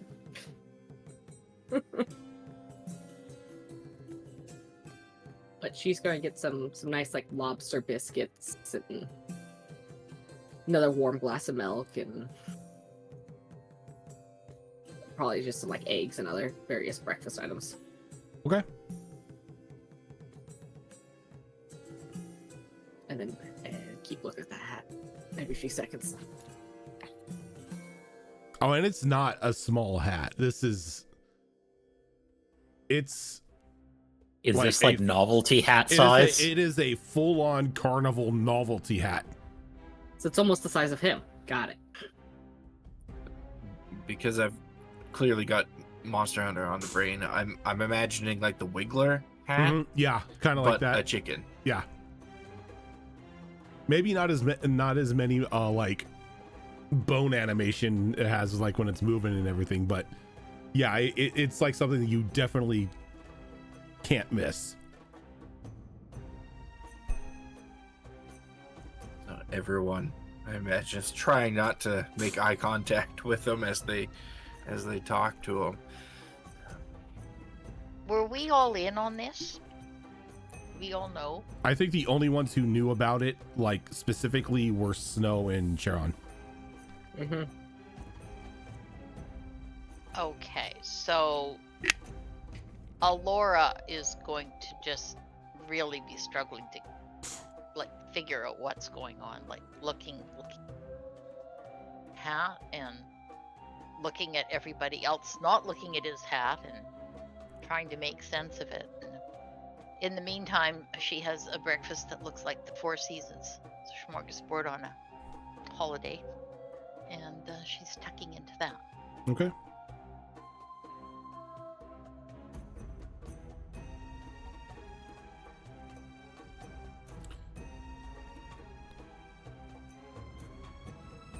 After he informs you of the deal that was made and you have the return of your souls, he sort of just turns around and is like, and if you excuse me, I need some sleep. Oh, hold on. We're going to see Thunder today, right? Yes, yes. How do we find him? I am so sorry. I'm a little scatterbrained at the moment. Just exit out through this chamber over here. Perfectly safe. Take you out to the outside the cave into the forests. There is a northern footpath. Follow that and you'll come upon him at some point in time. Okay, well, I think we'll take care of that today while you're having your nap, and then we'll come back here afterwards. Also, I think the term you were looking for was featherbrain. That I definitely do feel a bit. Snorts a little at that. I definitely do feel a bit featherbrained at the moment. Yes. Just a question. You didn't happen to mention what race he is, what he looks like, something? No. Thunder likes to make a surprise. Thunder likes to see the look on people's faces when they meet him for the first time. Oh, he's not a giant. Please, not a giant.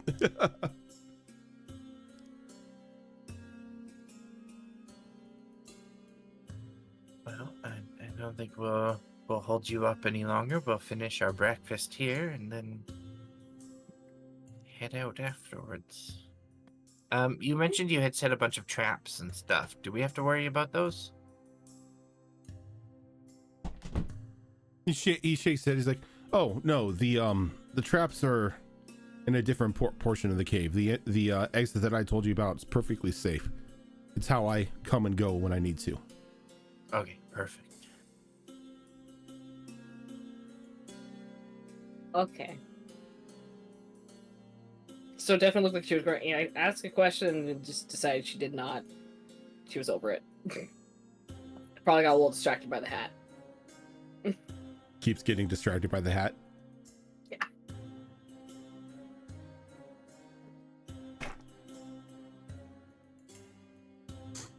Okay.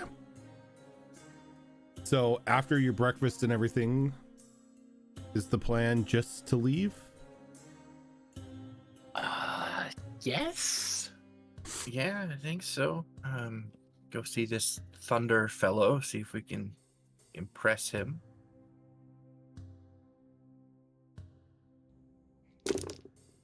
Halfling Wizard Prod, thank you for the raid. Welcome on in, everyone. Yeah, I'm going to eventually have to have a painting commissioned of last run in that hat. It's pretty impressive. I just want to know where he got it. It must have been part of the ritual. The thing is that entire conversation with him, he didn't look like he knew he had it on.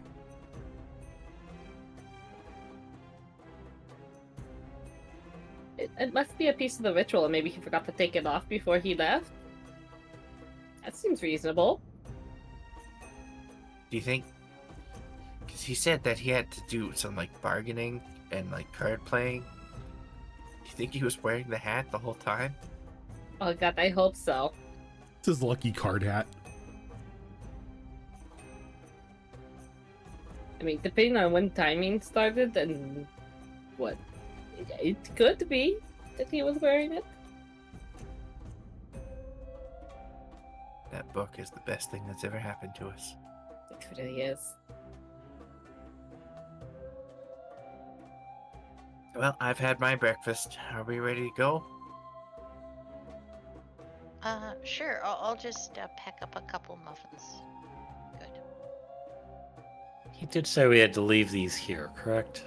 He never specified. He just said they were expensive.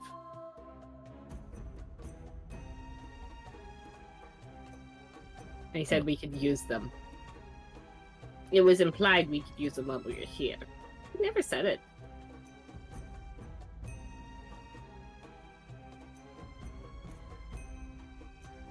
As much as I would love to take this with me, I think it would be a bit clunky in my bag. I don't have a bag to carry things in. There's What also did happen to your bag? The portal sucked it in. black. I remember I tried to scoop it up, and I Right. dumped all my stuff out in the process. It ate all my stuff, and then got bigger. I now carry 2 books. I completely forgot And an about the earring. black hole that you guys made. It's totally gone. We took care of it. It's fine. We said it had to close in the book. Fine. We didn't very want to run least- off into the forest. I mean, It's It'd not be- our problem anymore. Not now. Or at least for now. Assuming we survive this encounter with Thunder, we'll probably be coming back here anyway, so we could always rethink taking these things with us, you know, after we're back. The black hole is our monkey, but it's not our circus.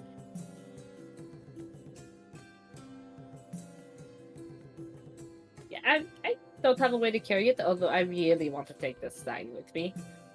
Like, yeah, that tray is nice, but if I had to pick one, I really want the stein. Definitely going to have to study at least the runes on it. Maybe I can make one eventually. I mean, it might take a lot of time. A lot of magic like that takes a long time to cast, but... Or you have to do it over multiple days. Years. It really depends.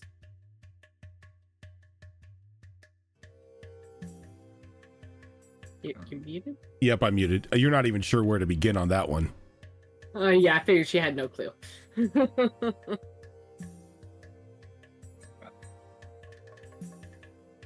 She's never come across a kitchen set that pretty much has the ability of culinary meta creativity. And that's why she wants to take it with her. But, doesn't have a means to transport it right now. So, True. future snow problem.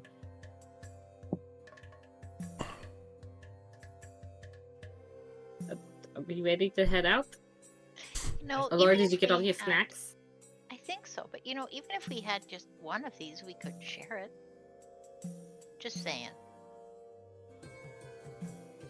Yeah, but I don't want to steal from him at the moment, given that No, he no, just no, got us our I'm not- souls back.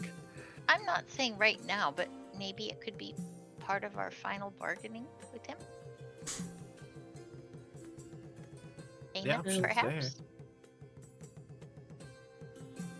Let's see how this thunder thing goes. Given Yeah. everything else Vastron has had us done, I don't expect it to go smoothly. You know, he could have helped us out back on that ice in the river when he thought he needed us, and he didn't then either, so... At least he's stuck in that damn chicken hat now. I wish I could see his face when he realized it was there. Maybe he doesn't see it. And well, I'm not entirely sure I understand about the chicken hat. Oh yeah, the chicken hat. It must be part of the ritual he did. Totally. Okay. It's cobalt fashion.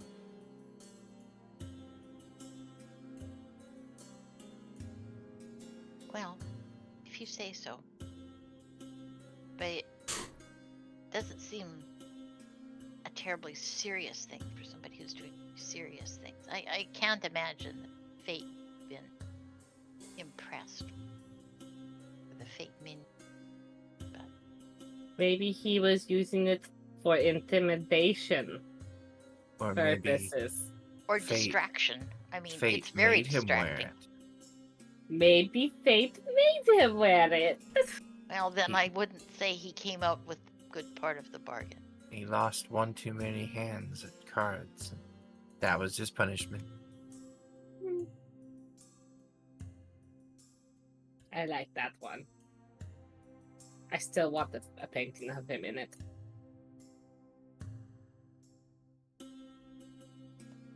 So as you're having this conversation, you just slowly but surely wander along this thankfully singular direction path out of the cave and through this narrow hallway, and it opens up into a large, vast forest. Trees way up into the air. You have a feeling that once you get deeper into this forest, the canopy is going to block out the sun in places. The trees, the plants, everything seems to be brimming with life in this area.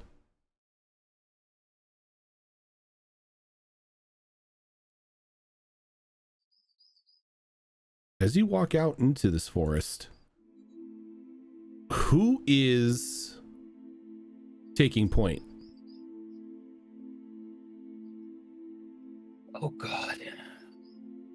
Not it. If we were on the water, it would be a different story, but I'm not good with navigating forests. I mean, I think they went over some of this in the base camp for military. That was also like 5 years ago. So Why does this feel like it's about to turn into a me problem? Well, I don't know. I mean, it is a forest and I am a druid. Perhaps Are I you can a- help you? Are you a forest druid? Not all druids Well- are forest druids. Not exactly.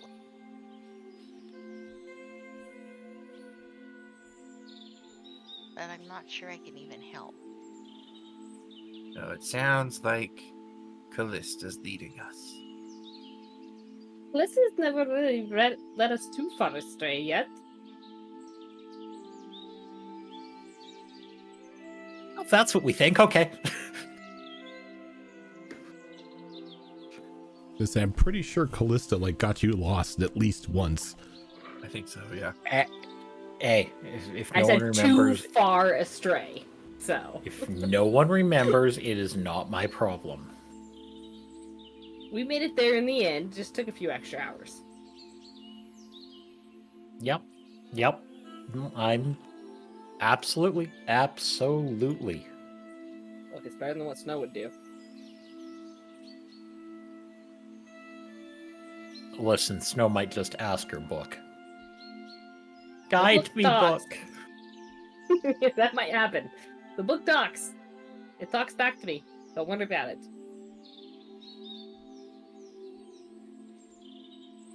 Okay. Yeah, So, okay. Callista, Madao. how are you going about traversing today? There's limited here, okay? I can give you. I meant how, are you following the instructions that you were given? I am going to follow the instructions and basically just do what I can to find my way from point A to point B. Okay, so if you're going to follow the instructions and you are going to keep on this northern footpath, you can go ahead and give me a survival roll with advantage. That'll be a good thing. Okay, that's actually not horrible. That's 18. 18, nice.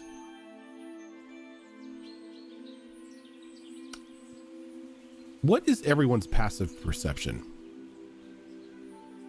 19. 14? Passive 17? 16. As you begin to move through this footpath that is barely into the tree line of this forest, about a half hour in, Callista, you sort of raise up a fist and just tell everybody to hunker down. As walking by, probably a good 60 feet from you, is just this massive T-Rex.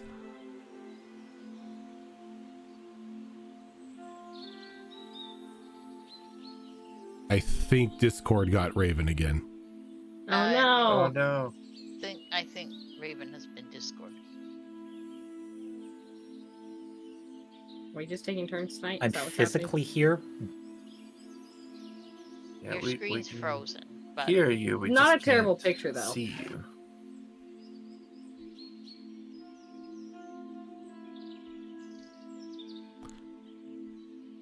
So, thankfully, Do you need any other rolls from me? not yet.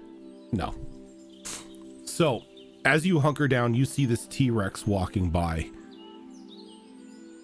It turns for a moment.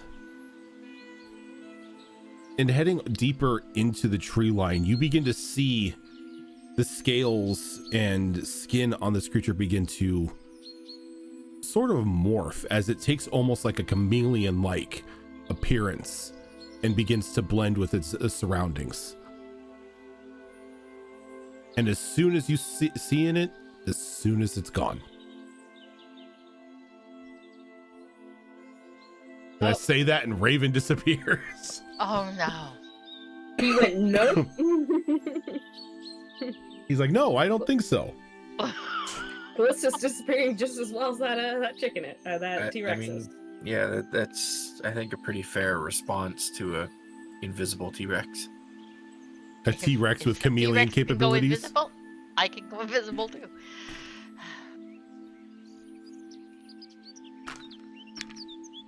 Gives me a chance to finish filling out my notes. That's fine. Cameras are going to be a little scuffed for a moment. Sorry for that, but technical difficulties as they are. Distracted by the chicken hat. Forgot to write anything down after that.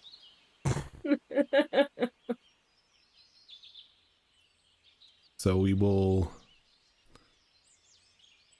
look at the time here. All right, that's the, what's up? Oh, I was just going to ask, when I see the T-Rex kind of do this whole chameleon blend-in thing, would I be able to use my skill at perception to see if this is a usual type of T-Rex or if there's in fact something different going on here? You can give me a nature check. Sure. Okay, nature's not bad. Let's see what we can do with it. Not great. That's only a 13. A 13. Your knowledge of the species of dinosaur in this area is very limited. Though with what you know, with what you do know about a creature like a T-Rex, shouldn't be able to blend in with its surroundings like that. Have some sort of like adaptive camouflage capabilities. It definitely is not normal. Okay. So I'm going to say very cool. Are the group fairly close? Are we spread out? Oh no, far? you're all hunkered together. That T-Rex, that's very unusual behavior. I don't know a lot about them, but shouldn't be able to do that.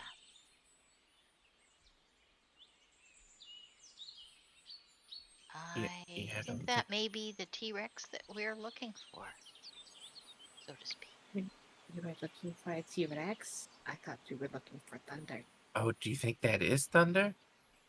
Well, what do you call a T-Rex? What's their nickname? Isn't it Thunder Lizard? I Harry? don't know. I've never met one before. No, but don't they call them Thunder Lizards? But what if it's not thunder? I don't really Well, want to. then, if Thunder comes along, he'll be real impressed that we're trying to communicate with a T-Rex, huh? True. Or he'll think we're a bunch of morons. Or that. Well, Look, that song said we would know it was thunder and that he likes to be nice and loud. That T-Rex doesn't seem like he'd be nice and loud. And that thunder was flunking. That's true. He did say that stealth wasn't really Thunder's cup of tea.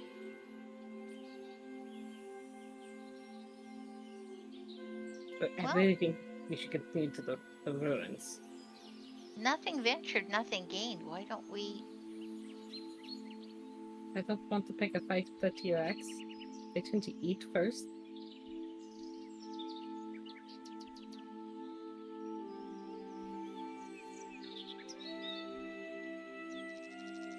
So what's the plan? Well, how about I'll maybe just pull out some dice here and or a coin and What? heads we Befo- talk to them and tails we don't. Before we do that, there is an opportunity to try to talk to him without being seen. Because, you know, I can, like, talk telepathically to people. I could try to talk to the big scary dinosaur telepathically. And if it responds, then we know it's, you know, like a semi-intelligent creature. If it doesn't respond, well, we don't give away our position because it wouldn't know where that voice is coming from. Well, not as bold as what I was thinking, but sure. That sounds good. I just don't want to be a big lizard's breakfast. I don't want to be anything's breakfast.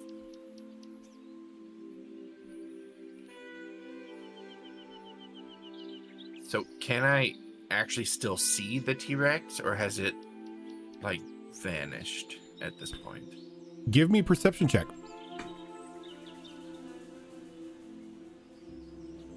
That is very good. That's a nat 20 for 26. So even though it's turned away and sort of beginning and sort of like used its abilities to blend in the surroundings, you stare for a moment. You kind of just like let your eyes relax, and you don't see the entirety of it, but you pretty much see like that shimmer outline of like a predator. Okay. So if that is enough of a visual to be able to use my psionic mind telepathy, I will attempt to reach out to it and just be like, Thunder, is that you? It says you don't need to share language with the creature for it to understand these messages, but it must be able to understand at least one language to comprehend what I'm saying to it. So you reach out with your telepathic ability, and it doesn't seem to be phased at all. You see it like turn its head slightly and like kind of like look around almost as if it heard a noise, but it doesn't seem to understand as to what is going on. Yeah, I don't think that's Thunder. I don't think it understood what I said.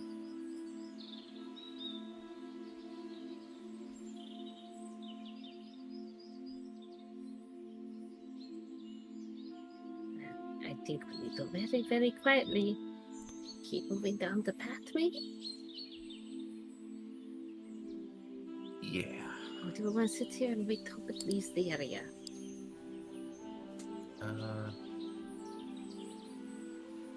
I think if we can sneak away, that might be best. As I say, let's do that. I'm good with that. And Laura, you good with that?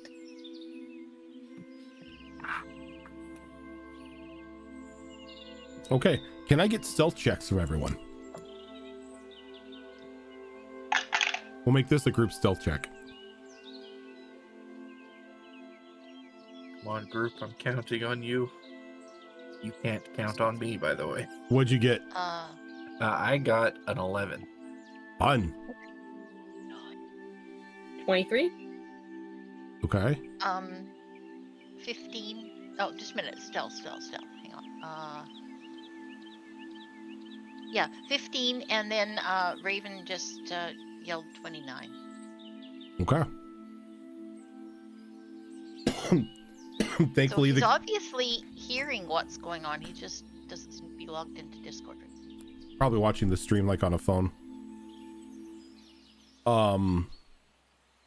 So yeah, thankfully the group picks up your slack, Charon.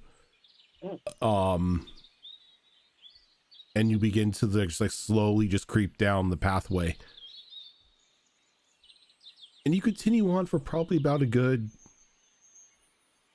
45 minutes to another hour or so, as this northern path that had been running just like along the edge of your of the forest begins to dip into it. And as you walk into the forest,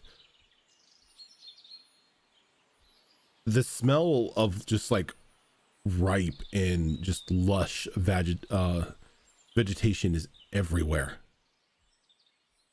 And the size of like the animals seems to be a little bit more than what you normally would see, say down over by like Wood's Edge or over by Bastard's Gate or anything like that. Here, everything seems to be at least twice the size as it should be.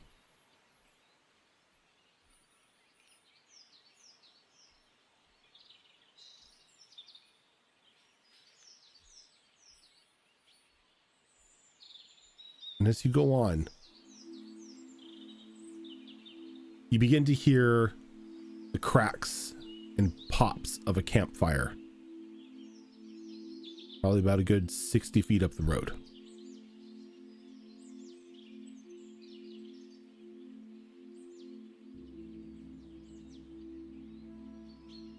Could probably be headed in that direction, hoping that we might find a thunder over there. Okay.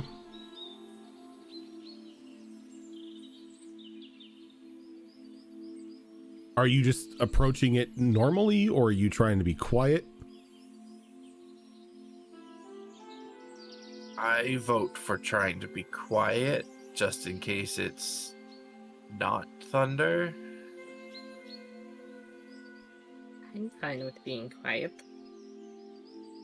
Quiet sounds good. I feel like of all of us here, you'd had the most struggle with that last time, so... This time around, I am going to ask for separate stealth checks.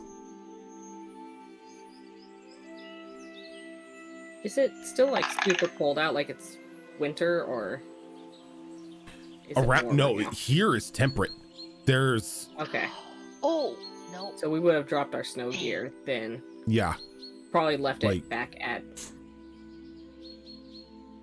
Oh shit, my I don't think lucky snow doesn't- has a change of clothes. My lucky doesn't help me, unfortunately. The snow probably would have left her boots behind just to keep cooler, because she does not have a change of clothes. okay. So, stealth Yeah. checks. Fox, what'd you get? 14. Gilly, what'd you get? 10. Siva. 5. If As I Raven, say, if it had been a 1, I at least could have used my lucky to re-roll, but... Raven got a Yeah, I 28. rolled it. Okay. So, because of maybe the confusion around you about the temperature inside this forest or the size of the animals or whatnot, you all are just like easily distracted as you are making your way towards this campfire. And before Callista can say anything to any of you about it, you're all scooped up in a net trap and pulled up probably a good 15, well, not 15, about 10 feet up off the ground. And you're kind of just like dangling there from the tree. Is Callista scooped And up too? no, Callista with the 28 was fine. But as soon as that happens, you see this large pile of like dead leaves and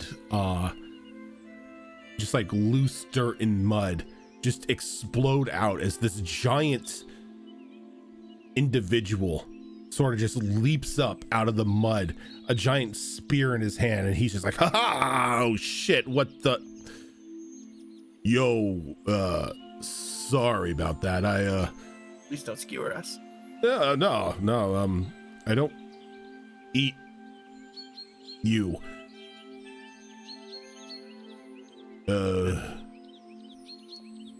He's like, he kind of just like throws the spear down. He pulls out just like this large knife and he just like saws the rope and just lets you guys fall to the ground. Like, in front of you is standing this probably about 11.5 foot tall, very broad individual, just dressed in a various like furs and pelts that seem to have been like skinned and crafted himself, like tons of scars all over like his arms, carrying what could only be an armory of weapons on his body. But what stands out the most to you is this giant individual has the head that almost looks like a triceratops.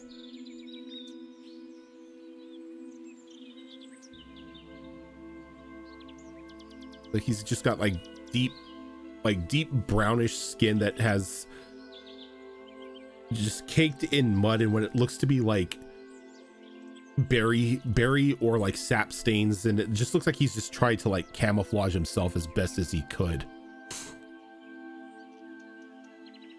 Well, you're quite an imposing individual. Thunder, I presume? You know my name? Yeah. Vastrin pointed us in your direction. Oh, the little guy. That's the one, yeah. Yeah, he makes good food. Sure does. But An excellent cook. okay, so we both know Vastrin, but why'd he send you out to me? Well, he said something about getting some gear from you if we can impress you. Oh, We're undertaking some work for him. Say no more, little lady. I know exactly why he sent you here. You need to take the trial. What's Perfect. the trial? Perfect. I haven't had anybody take the trial since the last guys, and they're still down there. I'm sorry? Trial? Oh, Vastrin? Vaster didn't. He didn't tell you guys about the trial. He Ethan- just said something about impressing you. He doesn't like to give details. I see. Well,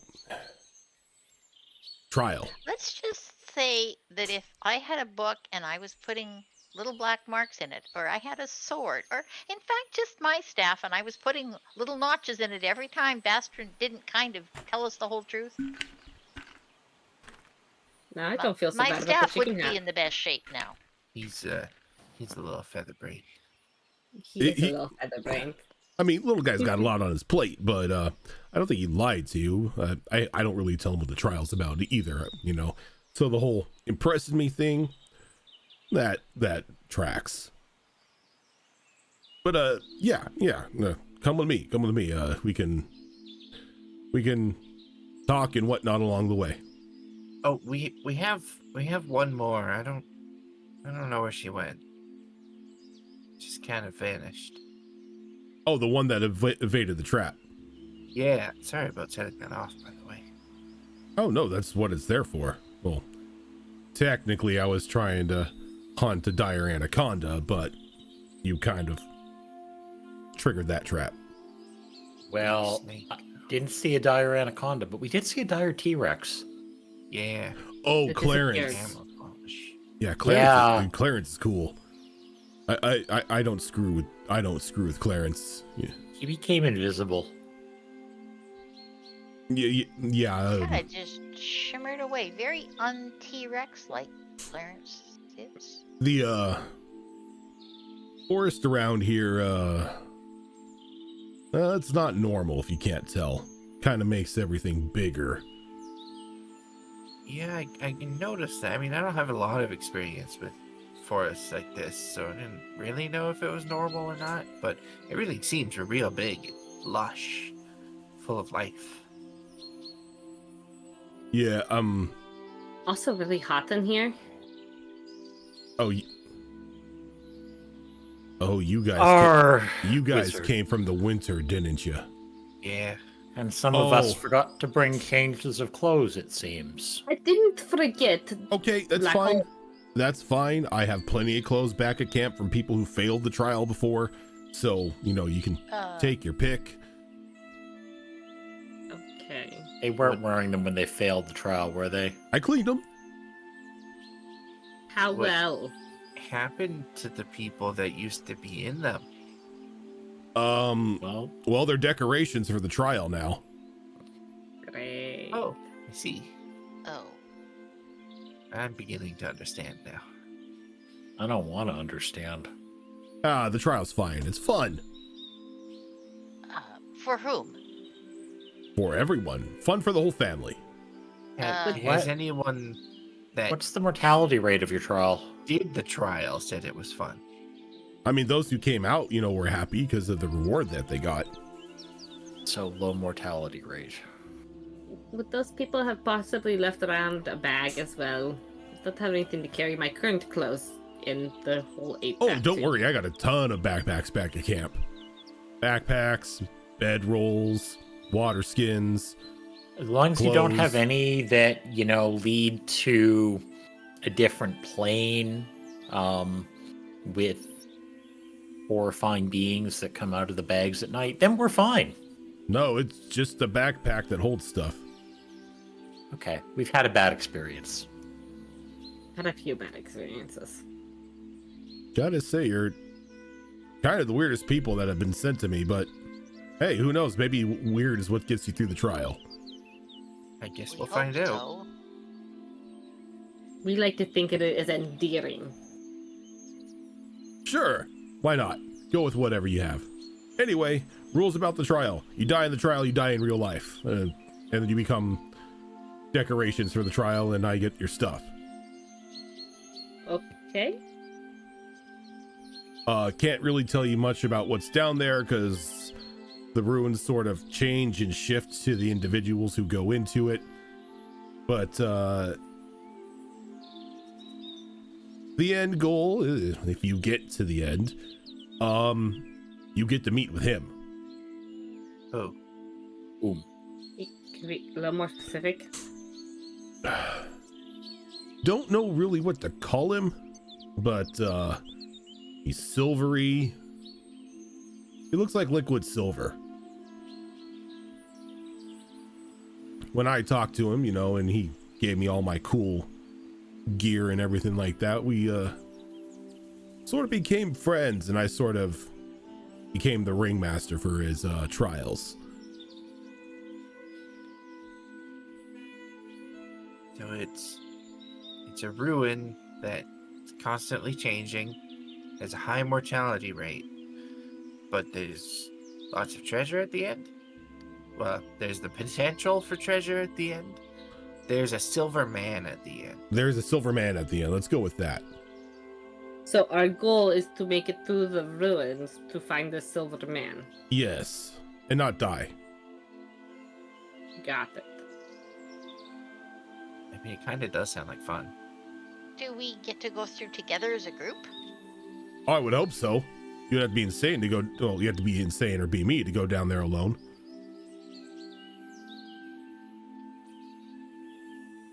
What did you see when you went in there? When I went in there, thankfully, kind of contorts to your size as well, but this big old cave.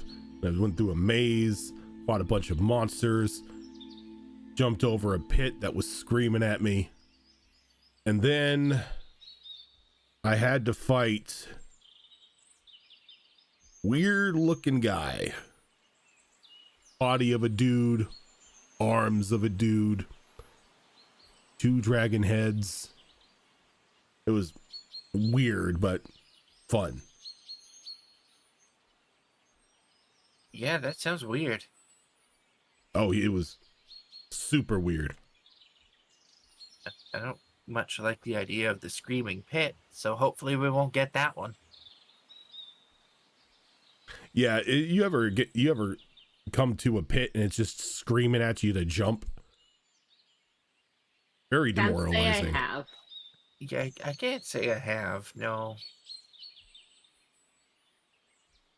Yeah, you know what? The less you think about the pit, the better. I hope that has changed so there is no pit. Again, it morphs to whatever is going into it. Oh Great. no. Guys, all I'm going to be thinking about is the pit as we go in there. I'm more worried about what's going to come out of Niles when I'm going in there.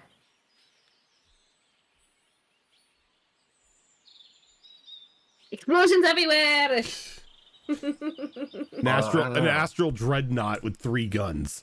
Yeah, she's from the astral plane, right? There's some horrible Yeah. things there. Yeah. I guess we won't know until we go in there. There you go. Yeah. But first, let's get the cat lady out of the snow gear before she passes out. Right, good Appreciated. idea.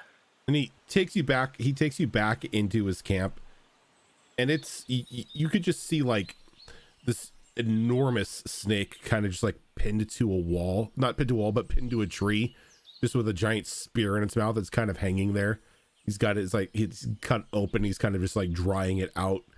Just various skeletal remains of animals and whatnot that he has killed and consumed.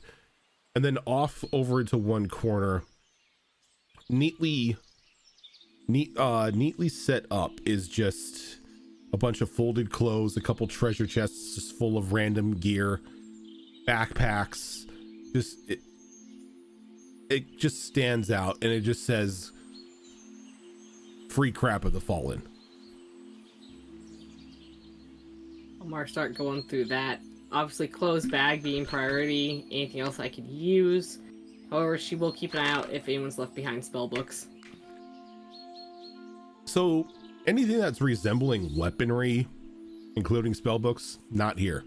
It is just very basic boots and socks and clothes and underwear and backpacks.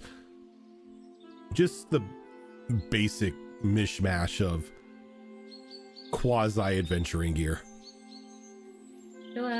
She'll just find some robes. Brain just broke. A cloak of some kind. She doesn't even bother with the shoes. She doesn't normally wear them. Grabbing a backpack, a bedroll. Is there like a... I don't know if there's a basic set of leather armor in here or not. I lost that too. Let's see. I guess if there's a leftover mess kit, she's taking that. And a bit of rope. There's no rope. Yeah. Okay. Though thankfully you find what you can assume is leather armor. Okay. Doesn't look to be like it's in the best condition, but at the moment It'll work. you kind of feel that beggars can't be choosers. Yeah. She's not being too picky on that one right now, because it's better than absolutely nothing. So. She'll get that on.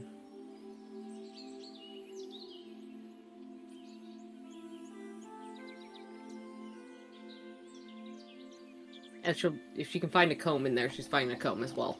Okay. Her fur's been ungroomed for far too long. Not okay.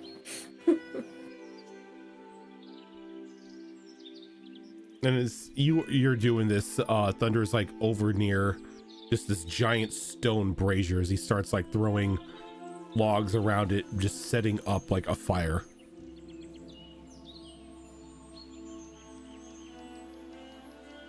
Goes, all right, it's gonna take about 5-10 minutes to get the ceremonial drink prepared, but once it's ready, we can begin. What's the drink for? If we just go down to the... No, it's part of the rules. Silver guy said I gotta prepare the drink of the challenger or whatever he called it. Don't worry, it's just a bunch of berries and leaves with water. Oh. That's how you make many potions, but sure. Look, again, I'm just doing what the liquid guy told me.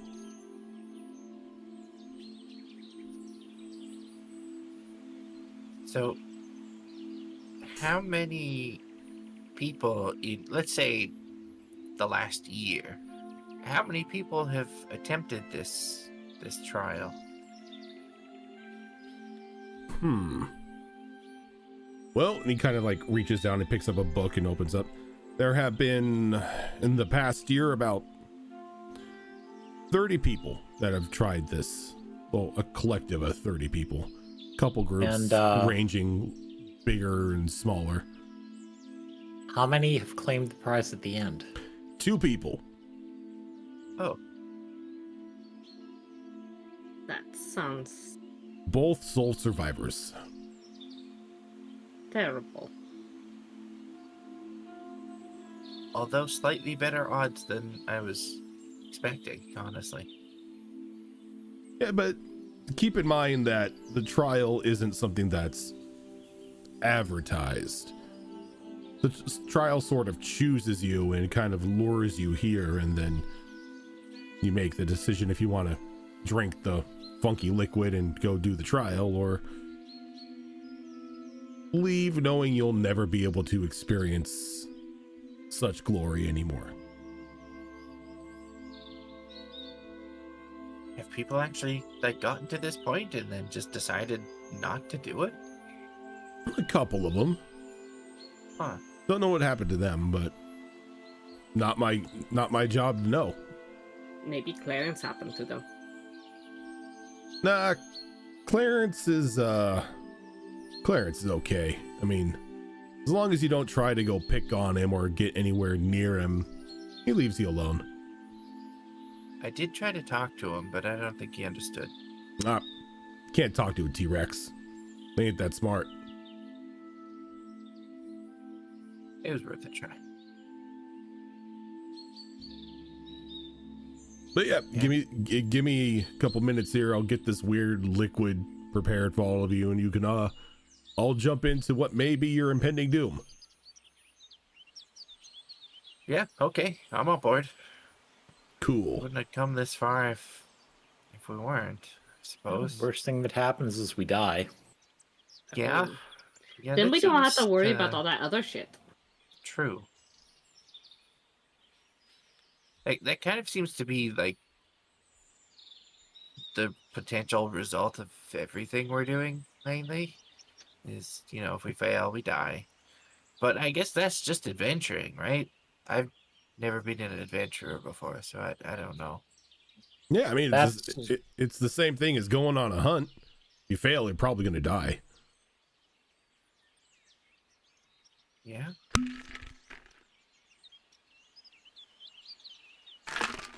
But as he's preparing this strange smelling concoction in this large ritualistic stone brazier, this is where we're going to end for the week. I want to know what's in the trial. Yeah, but we have 2 other party members that you probably want the trial be with you in the trial. Very, Yes. very true. As the lore is watching him prepare this, can I use one of my skills as a druid to see if I could figure out what he might be concocting or what might be ingredients he would give me a hint as to what the efficacy of the potion is? Go ahead and give me a survival roll.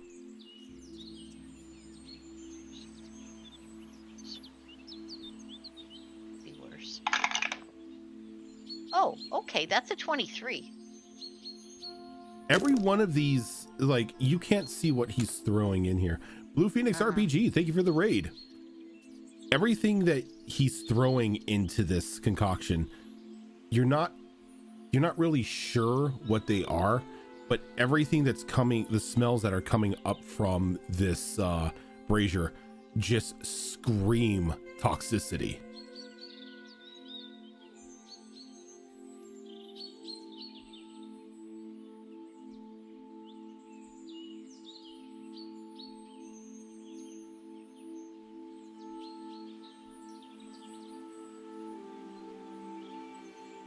Okay. About to go for a trip. Either we succumb to the poison or we don't. We have a joint fever dream. Got it. I'm okay with this.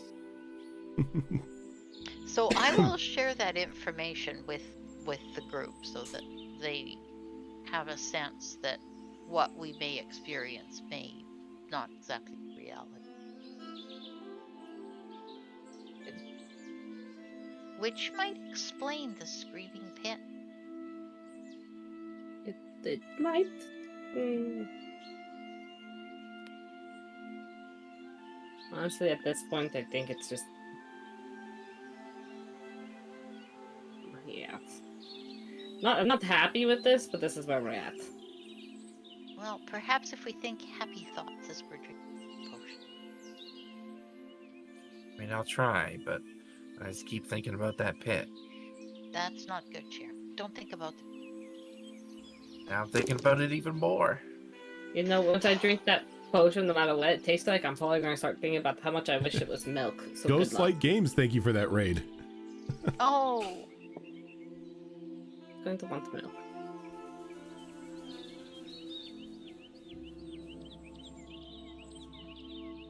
So unfortunately, we are about to head off here, but since everybody has been so amazing with the raids today, I think we need to go raid somebody. So Fox, if you could do me a favor and find somebody to raid as I start going through the whole spiel, Sure. that would be a big help. Let me mute Sirenscape here for a moment. All right, everyone. So yeah, this is going to do it for us tonight. Thank you so much, everybody, for tuning in. If this is your first time here, this is not the only show that we do on this channel. Coming up this Saturday is going to be another episode of our Bridgerton inspired mini venture of the Downfall of Propriety, which is run by Malls. Coming up on Monday, we will have another episode of Destiny Forged, which is our longest running show here on the channel, currently in its 4th campaign, which is another D&D game that is run by me. Tuesdays, Gilly, help me out here. I don't know what your guys' schedule is anymore for Tuesdays. It's not this Tuesday, it's the next Tuesday. Okay, so you guys are back to every other Tuesday. All right, Yes. so bi-weekly Tuesdays, we've got Star Wars Tales of the Outer Rim, which is a Star Wars game that is run by Tiltbot. Coming up on Thursday of next week will not be us here on Tricorn Isles, but it'll be on our other show of Mass Effect Horizons, which is a Mass Effect game run by Zorro. And then on the alternating week, you have us here on Tricorn Isles. And then wrapping up next week on Saturday will be another episode of Withered Wastes at noon, which is another 5th edition game that I run. And then at 8 p.m. will be Vigilant 6, which is our pretty much 100% homebrew superhero game that we have been playing. But that is going to do it for us for now. Did you find somebody? Yeah, I think we are going to go raid Insomnia Night RPG, another D&D channel. They are playing It's Always Sunny in Krynn. They have Dragonlance in their tags, but I don't know if they're playing Dragonlance. It might just be D&D. But we're gonna send everyone over to there. Is the raid command still a thing? Like /raid? Raid space channel Okay. name. It's still the same old setup as it's always been. It's been And do so we long all since I've move done this. automatically, or how does this? It Yeah, should be it does automatic. everything. Yeah. Just As- hang out, chill, and enjoy. Yep. As soon as like I hit like stop stream or whatever, like it'll have a little countdown and it'll take everybody over there, or you can just hit the join now button and it's all cool. There we go. There you go. Yeah. So it'll be All right. like 5 seconds. But yep. So thank you so much, everybody, for tuning in, and we will catch you on Saturday for the Downfall of Propriety. But thank you, everyone, for tuning in, and we will see you later.